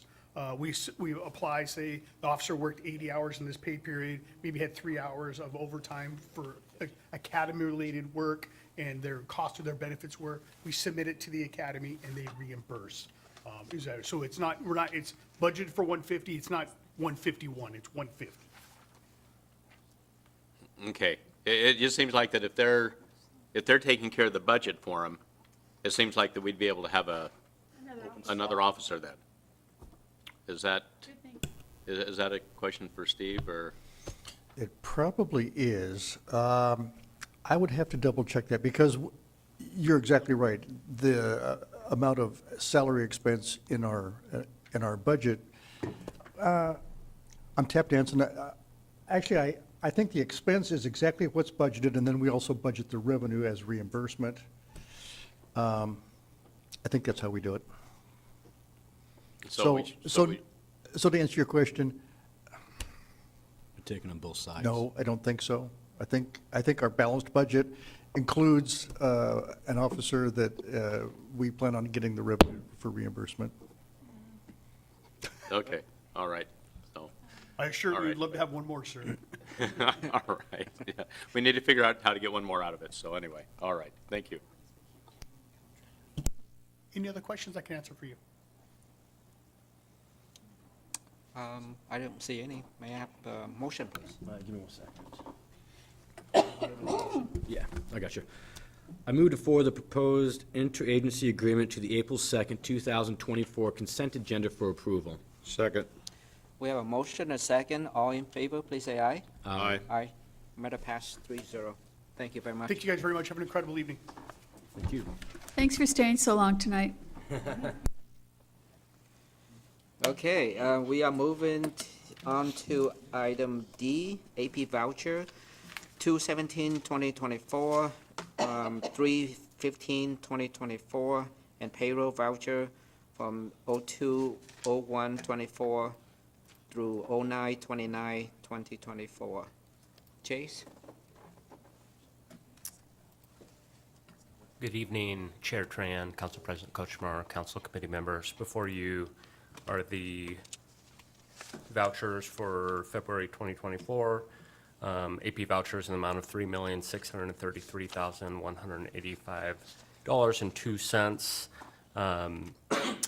These are back to normal from prior months, so December and January have a number of year-end expenditures that a bunch of departments are trying to get in their expenditures to get paid for the prior year. And then in January, we always pay for our insurance premiums upfront for the full year, and so that's why that is a bit higher. So as you see below, the $5,820,000 is primarily due to an increase due to the one-time insurance premiums, and then the $6 million is all of the year-end expenditures that occur at the year-end for people to get all of their invoices in on time. Payroll vouchers are back to normal.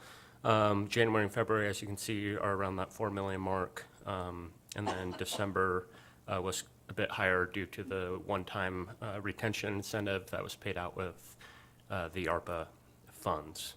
And I'd be happy to answer any additional questions. I know Councilmember Honda sent out voucher questions prior to the meeting, and we did send an email back on that. But I'd be happy to answer any others that you may have. Great, thank you, Chase. Paul? Yeah, I have two questions. I've already brought them up to Director Grooms, but I'm going to ask you real quick.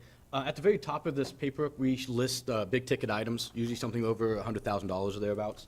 On this one, it's listed for, I believe, police or Jail services. jail services. It has 450, but when I spin through it, the 450 only represents SCORE. Is it possible, or I'm not sure if it's this committee or if it's going to be Parks, to actually include all jail services? It doesn't have King County for 65. It doesn't have Nisqually for 73. And then there's a huge amount of health care that's being provided medical for that. I'd almost like to see, since I know that's going to be a topic for this year, is safety and police, what the total cost is for jail services to include all locations, and then also to include the mental health and the medical health, just so I can have that. I don't know if that's, like I said, something that's done in finance or if it's something that's going to be done in parks, but that's something I want to bring up for that. Yeah, I directed staff to just bring to our attention the ones that were over 100,000. And I'm kind of conflicted because we're trying to help you find the items on the page number, but you're exactly right. Because if we combine those, that would be combining the jail cost at SCORE, Nisqually, King County, mental health and medical services. Our total jail cost, the budget last year was 3.9 million. And so we could group that. It won't tie to any one page number, but we'll try to do that. Okay, I'd appreciate that. Sure. And the second one is, today we went over a budget for some council stuff, and one of the things on there that we went over is travel. And one of the things that Councilmember Honda Susan brought up was plane tickets, and that was something that I was questioning on, is why the ticket prices were different. And that blew my mind. It's like a $300-400 difference. So I saw the email. I didn't look at the attachments, I'm not going to lie. So if it was in there, I apologize for asking the question out loud. And that one, we weren't able to come up with the answer quickly. We'll research it and get back to you. I'm sure we can find it, but we just couldn't find the staff member that had the answer Okay. at the end of the day today. Yeah, that was my next consideration. Thank Sure, you. we're happy to do that. Excuse me. So thank you. I have a follow-up to his last question, and that's, so under council policies, we have our travel policy, and I'm interested in knowing if city staff has a travel policy also, and if it's the same as council, or if there is a policy for travel for staff. There absolutely is, and I'm not the best one to answer that. It might be Chase. You want? And is it different than the city council travel policy? Off the top of my head, I wouldn't be able to tell you that. I think there are going to be some strong consistencies between the two. I can definitely look that up and send that your way. Thank you so much. And thank you for your answers to the vouchers. I appreciate it. Thank you. I actually did them really early Sunday, like 5 p.m. to 7 p.m. It was kind of nice. Any other questions for Chase? Seeing none?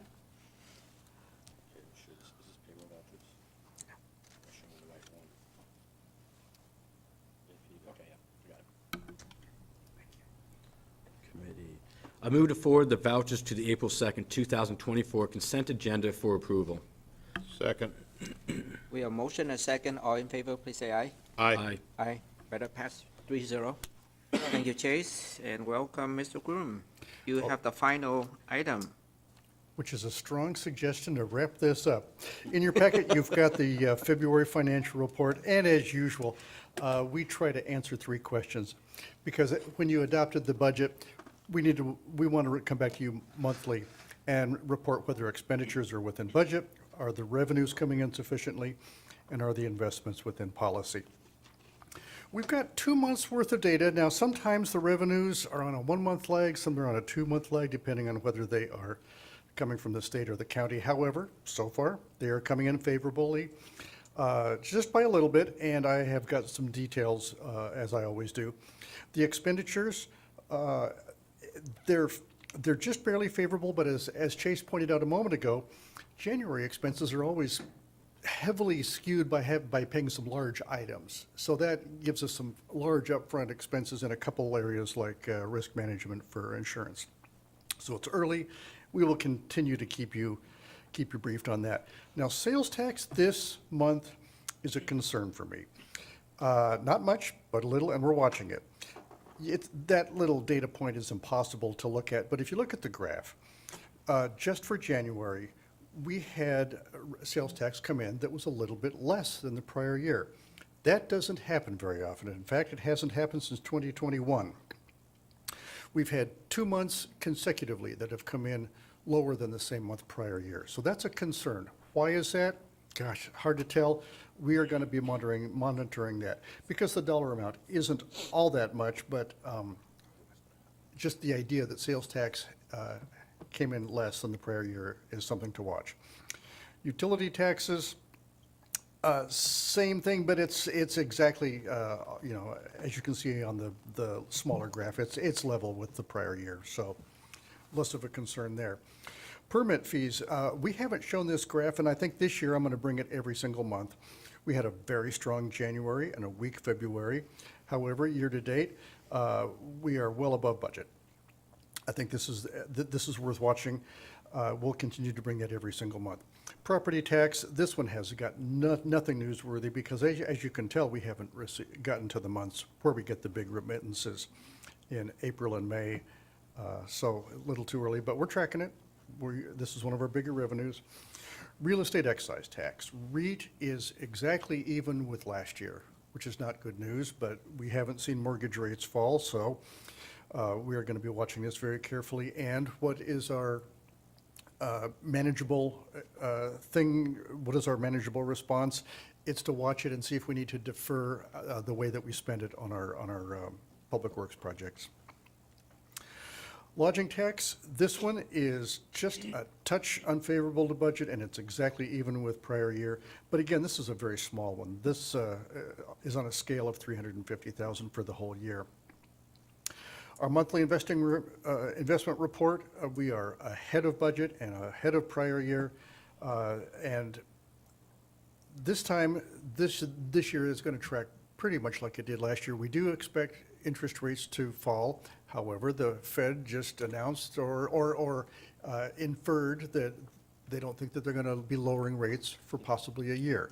Now, have they stuck to that in the past? Not necessarily, and when the rates do fall, they fall quickly. Will that happen again? We don't know. However, we're off to a good start on investment revenue, which makes up for the unfavorable sales tax.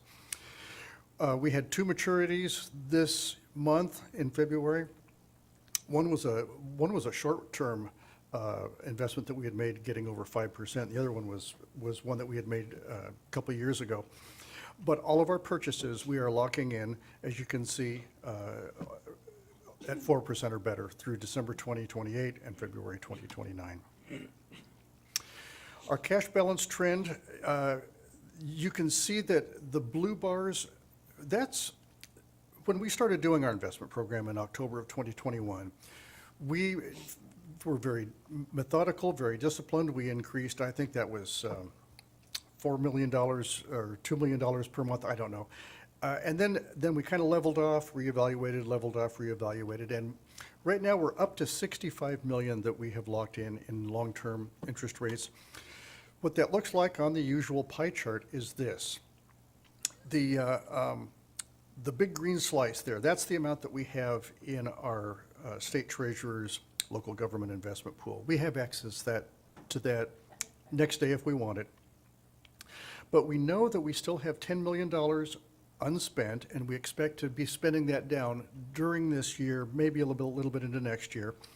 But then we've also have spent $6.5 million for the land acquisition for the maintenance shop. We'll get that back when we go to issue debt for the maintenance shop. if we were to spend 10 million out and then get the 6.5 back, that would put us at 24 million in our liquidity, which is right about where I think we want to be. We're trying to balance maximizing our investment interest with making sure that we maintain enough liquidity so we will never have to sell an investment early. Our debt schedule is absolutely unchanged from last year. This is as of December 31st, and that's because we don't have any principal payments that we make on any of these until December for the first three and August for the second. So this is just going to be unchanged. The timeline for the issue of the maintenance shop. We're currently in the financial planning stage. Bond documents will begin in April. We will bring a bond ordinance to you in May, and then that'll go for first and second reading in June. We'll be doing a credit raising presentation in July. EJ is looking to have some bond proceeds to start spending on the construction by August, so we're right on timeline for that. I don't think I needed to bring this slide again. I showed it to you last month. This is just the people that you can expect to be hearing from when we do come to bring you the bond ordinance. I have a little bit of a preview that I wanted to share with the budget timeline. When we look at the principal revenues for the city, sales tax, in 2023, these are all actual figures. I've rounded them to make it easy to compare. But sales tax for 2023, we got 20.8 million. Utility taxes was 18, property tax 11, and then the rest are much, much smaller. Lodging tax, you can see, was small. And I always like to bring lodging tax as an economic indicator. It shows how that sector is doing in our town, but it's not a big revenue, and it must be spent on things that kind of recycle in the tourism industry. It brings in hotel overnight stays. So what I'm thinking is when we talk about the budget, I just want to point out that when you're talking to constituents, I know that revenue production is something that's of concern, or it's a goal. The economic engine of our city, what it's producing in sales tax, it's by far our strongest revenue source. So where that has impact is what the city's doing in terms of public safety and streets and parks and codes and planning. This is where I want to advocate for every employee in City Hall and those that are out in the field. Everything that they do day in and day out has to do with making our city prosperous and thriving, because when our businesses are successful, when our homeowners' property values are stable, then our sales tax and our property tax should improve as well. So that means because of what we're doing in public safety, streets, parks, codes and planning, that's what I believe produces the biggest amount of where we have an opportunity to actually manage what we're doing in terms of creating prosperity, opportunity, quality of life, and it results in city revenues. When we come to the budget, we may have some policy choices on how we spend budget in infrastructure. That would be the signals, the streets, the police cars, the parks, playgrounds, the IT infrastructure. And then we also need to balance that with what we spend on our day in, day out, primarily payroll, because public safety, our service, is what we're providing. Same thing with streets and parks and code enforcement. I only bring that to your attention so that when you're having discussions, when people are approaching you, what are we doing to improve revenues? I really want to point out that what we do day in, day out really does produce a city that is a good investment. We talk a lot about the wait list. On the 8-step plan to pass a budget, we have been doing revenue forecasting. All departments have been working on their capital plans. We will be wrapping up the audit, I believe, around May. That's where we will find out what our fund balances were ending at the last year. That tells us what we have available. Around June and July, we'll be doing salary and benefits. We'll be looking at talking to the insurance folks and finding out the bad news for 2025. And it'll be around July and August when we're able to actually find out what is there available for the wait list. So we have till July or August to continue to field requests and ideas, send them to me. We will capture them. We never say no. We say, your idea is important. I won't lose it. We hear you. We will put it on our list so that when we have the ultimate decisions to be making to balance the budget, we want the widest possible menu to choose off of. So that is my budget preview, just a few more baby steps to share with you. And that's all I have. Thank you, Steve. Councilmember Honda? Oh, thank you.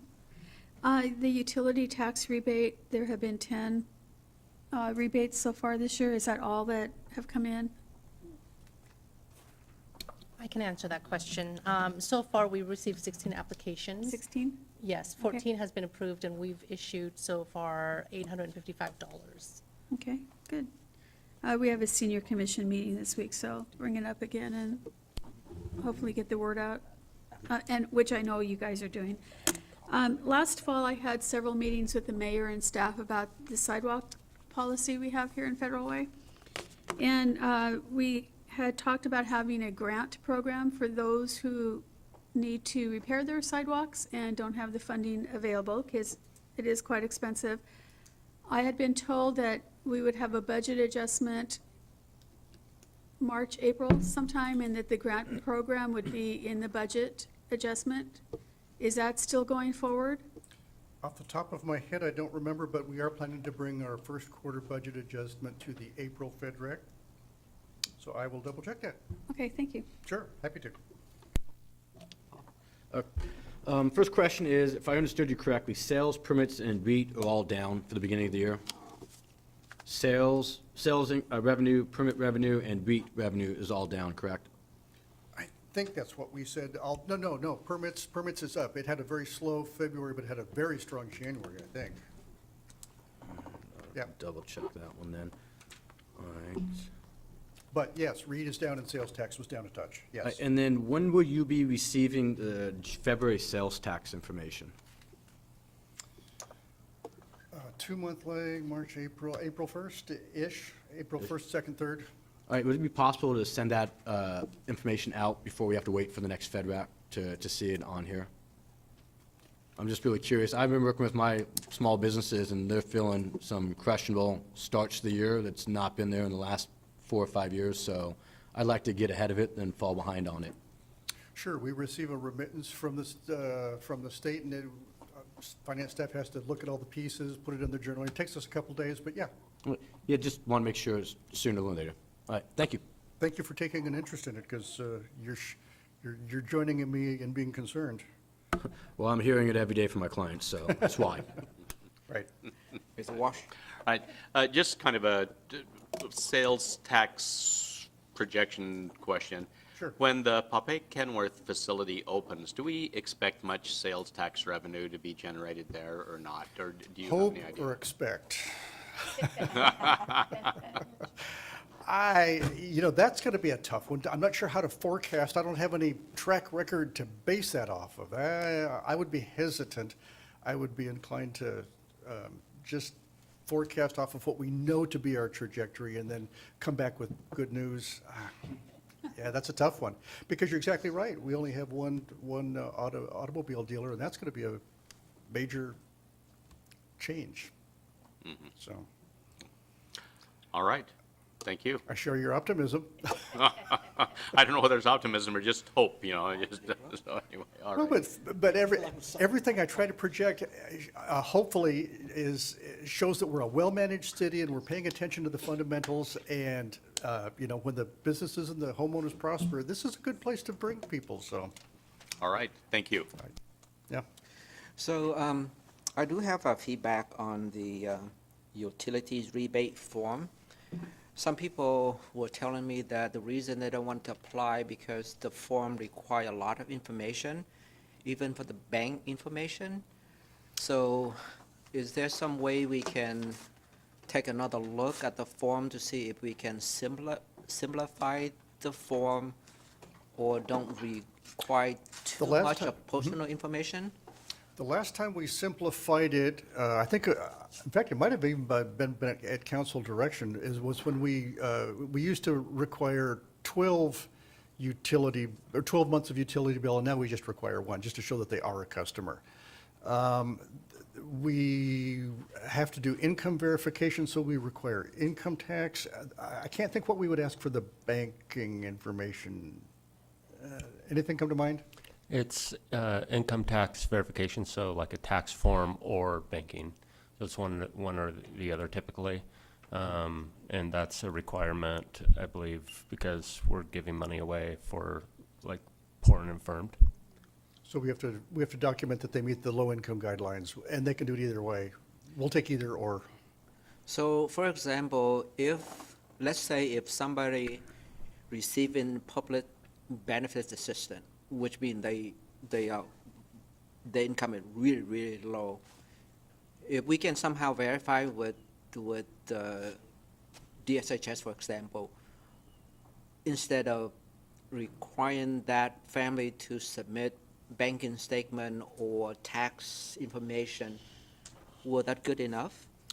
I think we look to Sarah Bridgeford to help us make sure that what we're doing is what we do for everybody in terms of verifying low income. So I don't like things being up to my opinion. I want to have some guideline that we put out for everybody, and that's what we do, so it's fair. And we try to make it simple because that also helps staff to simplify our verification. And we're trying to ask for things that everybody should have or be able to produce simply. Recognize that not everybody has a photocopier or a scanner, and we want to work with people. We really do, because this is the people that we want to most help. Okay, so I'll get together with some council members and see if we can take another look at that form. Chase and Tutch and I are the three people that are actively involved in trying to put the program on the website, get it disseminated, get the word out. I think we're the three on staff, nobody else. Yeah, I mean, we even received information from Tutch.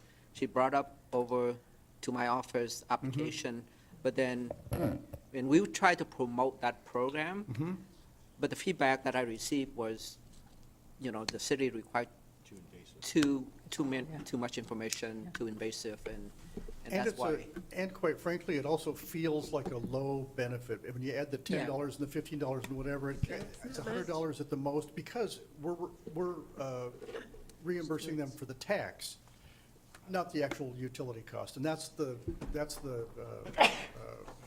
area where the utility companies themselves could do a low-income program. All we can give them back is what they paid on the tax. Okay, so I'm going to go to Mr. Dovey here. I just have one comment on the discussion of utility tax rebate and all that, as we've been talking about this right now. I mean, if we make it so simple, then we take the value about what we're doing. Life is not simple, come here and get a rebate. I mean, people have to do something meaningful to qualify. And if we make it too simple, then why even have it? I mean, if somebody can't provide their cell phone bill and their different things, and I don't even think it says your bank account, but maybe it does, but we're not asking much. And if somebody doesn't want to put the time in to do it, then maybe we shouldn't be chasing it. Just my only comment. We spent more time and dollars just sitting here talking about it than we give out to somebody. $1,400. So, I don't know, I mean, it's a noble thing to do, but if people aren't willing to put the time in to give us the information so we have it, then maybe it's not something people want to have. And it might not be the vehicle that you want to use if you want to impact a lot of people. You see the numbers for the prior years, and we do want to help our low-income residents. That one just doesn't seem to be getting the... Definitely we want to help them, but maybe this is not the best way to help somebody. Best avenue. And kind of on that point, if it's $1,400 and the time amount that we're doing on it, then it might be a better investment. I'm going to actually look at the form, see if I would fill it out. If I wouldn't fill it out, that's a whole different story. But I mean, the time is the big piece to me. If it's only 14, that just is mind-boggling to me. Councilmember Honda, and then Council President. So we changed the form to make it easier for people because it was difficult for people to keep all of their bills together and bring them in at the end of the year.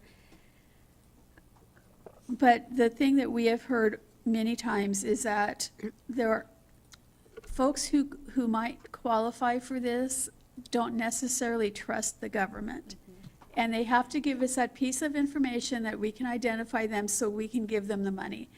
And I don't know how to get around that because it's not our money.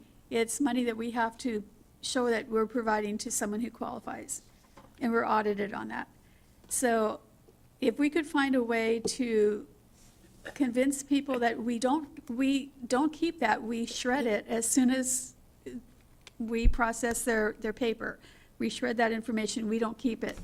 But that is something I've heard many times. Well, I'm not sure if we can shred it because we have to be audited on who we gave money to. Help me out if you. I was told we don't keep that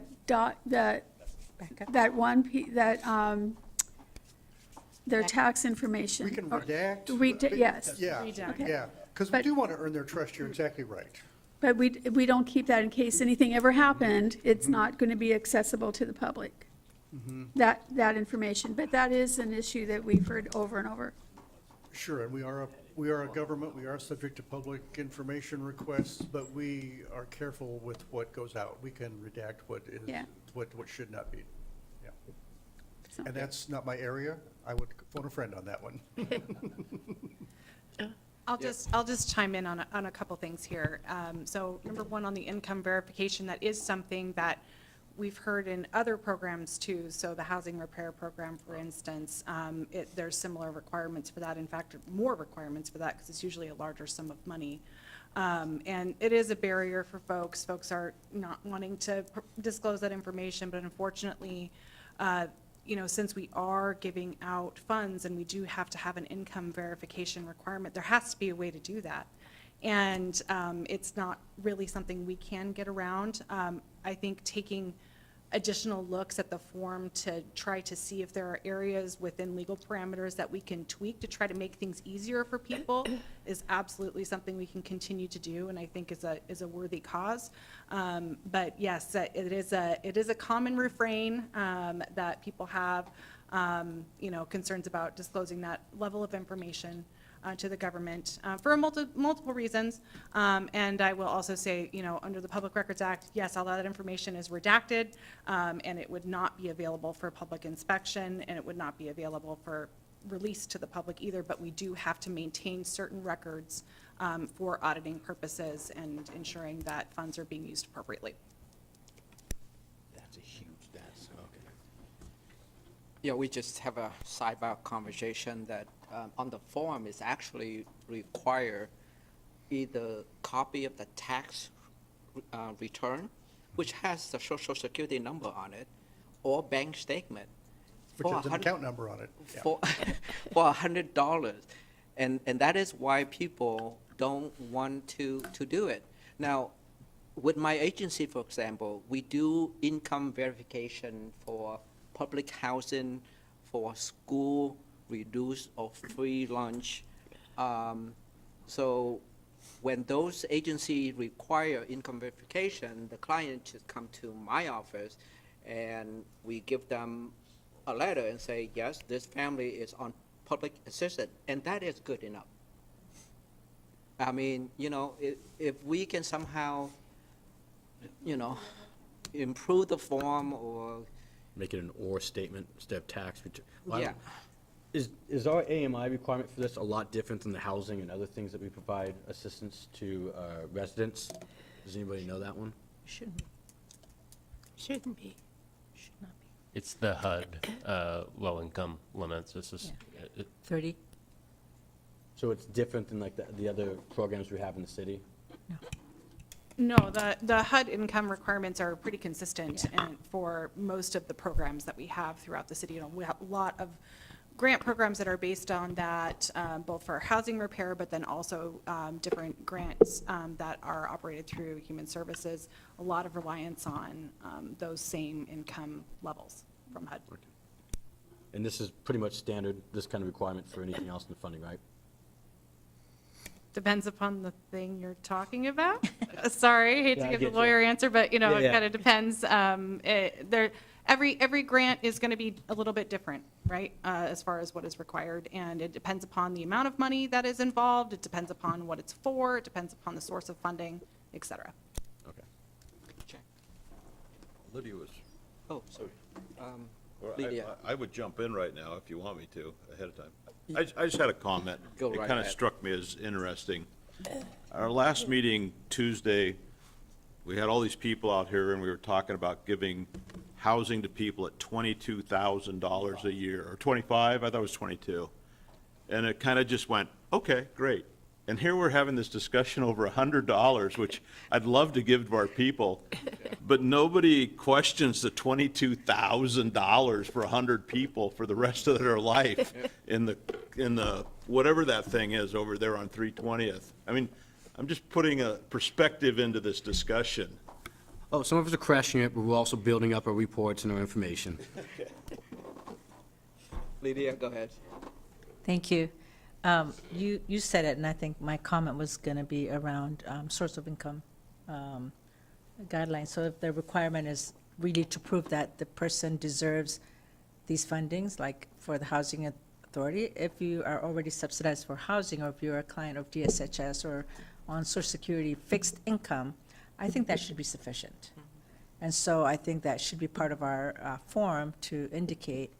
And again, for $100, whatever they really get, I don't think it's a big deal, but to them, that's private. That's a personal information. It's not, I don't think it's even about being lazy, but it's just, we're putting more barriers in front of them just to give them what it is that we're giving them. So I think looking at other ways, like you said, Huang, and that's what I was going to actually suggest is, hey, if they're already getting some kind of a public benefit or subsidy, why not use that information or that document to just go ahead and say, yeah, this person does qualify. They've been vetted, somebody else, we give them housing because they qualify based on their income, so, or DSHS gives them the services that they get because they are income qualified if they're on food stamps. Clearly, they wouldn't be on food stamps if they were not qualified. So I think it's, and so the more barriers we put, the more harder it gets for people to apply, and even that $100 also is very important to those people, to the people who need it, or they wouldn't apply. So I think we should eliminate some of those and just make it easy for people to apply, and not make it so difficult, because the money's there, it's available for their utilization, so let's make it easier and just say, hey, it's there, so, and not put judgment on whatever it is, how they utilize it or how they get it, so. Yeah, thank you. Council President. Thank you. I would like to make it as easy as possible, too, for our folks. But I'm wondering, when they come to your agency, Chair, how do they qualify for, So Yes, when what do they use? When they come to us, or they apply online, and then when they came to the office, we interview them in person. We verify their income, their social security number, and all those information to identify who they are, but how do you identify their income? What do they bring to identify Oh, that? if they're on Social Security, for example, then we need a letter from Social Security. Yeah. If they working, but low income, then we just need a copy of their pay stub so that we can figure out how much they qualify. And then once we put that information into the system, we will certify their benefits for, a year or 6 months, and then after that, we will review it again. So once we done that, I mean, we already verified information, we already vetted, right? So if they apply for this program, for example, we can require them to come to housing, for example, or DSHS and say, hey, if you can provide us with a letter to verify that you receive food stamp or whatever, then I think that should be enough. Or for those who are housed, maybe it could be that, yeah, I live at Southridge, and again, clearly, the only reason you're there is because of your income and your age. So you're already vetted, both ways, and so, or on disability. And I think if a staff could even write a letter saying so-and-so lives here and they qualified based on their income, I think that should be sufficient. Because I would think they would have to show a bank statement to show all of their income, and the same thing would be true for the income tax return. We need to verify their total income, not just one piece of it. So I think what I'm saying is, I'm specifically talking about people who already are subsidized or get other services, receive other services. I think it should be as, proof of documentation. List that as part of the documentation. I'm not saying totally get away, because there could be people who are still very low income and do not receive other services. So that could be one way to verify their income, but also list these other services that they receive, therefore, they're already vetted. So you may not eliminate everything, and I'm not asking that, but I'm saying if there's other ways. Yeah, we need them to help us document why we gave out what we gave and how it was. Yeah, but usually you have Not a- options, yeah. even when they say we need ID, they say you can use your driver's license, passport, one or the other, right? So it could be one of those, listing other ways of verifying their income would make it easier. Sure, we want to be compassionate and trustworthy and have them be willing to help us help them. So over the last many years that I've been pushing this program, so when COVID happened is when we lost the many people who used to apply for this. And then COVID happened, we changed the program, we changed the application, we made it $100 maximum instead of adding up the taxes that they were paying. So we changed the program, and that's when we lost so many people. But I think it might be a really good idea that, I know this has been out of the finance department forever, but maybe it belongs in another department, maybe under Sarah or something. I know she has talked with me about that in the past, because she works with folks, like this. And so, just a suggestion, that's all it is, Yeah, but she's been a good partner, and I'm open to Yeah. sharing. I'm always open to giving her more work and you doing less. I just know that we used to have a lot more people apply, and changing this program and COVID happening just has really reduced the amount of people who are applying. And it's a good program. For those who apply, they truly need the funding. So, thank you. So I just have one more question before we vote. Bond rate. Do we have any idea what the rate look like when we issue the bond? Roughly? We're at AA2 right now. I am going to do the best job. See, now, you hesitate about the marketing skills of mere accountants when we're talking utility. At a bond rating, that's when my full salesmanship is going to come out. And I don't have the foggiest idea. I would love to see it increase because our cash has increased and our budgetary controls have done well. We'll see.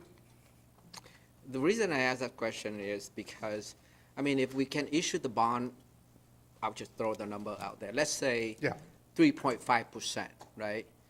Versus the investment that we currently doing at 4.5, 4.8, then why don't we just dump more money into our investment and then issue the bond later at a lower rate?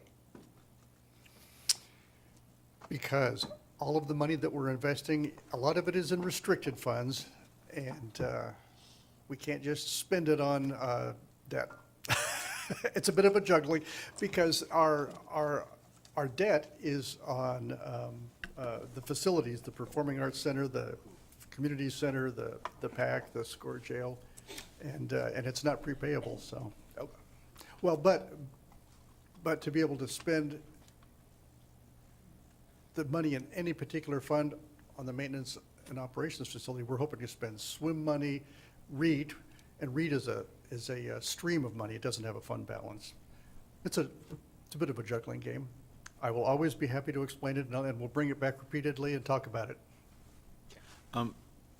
The chairman reminds me of an article I read the other day that Kent is building a maintenance and operations center. I think, has everybody seen that? Have you talked to them and asked them how they're doing everything? Because they had a long list of where their funds were coming from, what they were going to bond, and what they were going to take out of different pots of money. And I don't know, it seems like it might be Yeah. a good discussion to ask them. Yeah, And they were actually building a steel building instead of what we're building, but it was about the same. They were paying 38 million. I think we're at 40-something. But anyway, it might be a good phone call to make and just pick their brain. Their finance director was here for lunch a couple weeks ago for one of our training, so we're on good terms with them. I don't know that we've discussed that particular issue, but in government, we try not to do a lot of creative, original thinking. We look to see, we want to have the discernment to know, to spot a good idea worth stealing that somebody else has done, so, and we're always willing to share ours. All right. We good? All right. Yes, last one.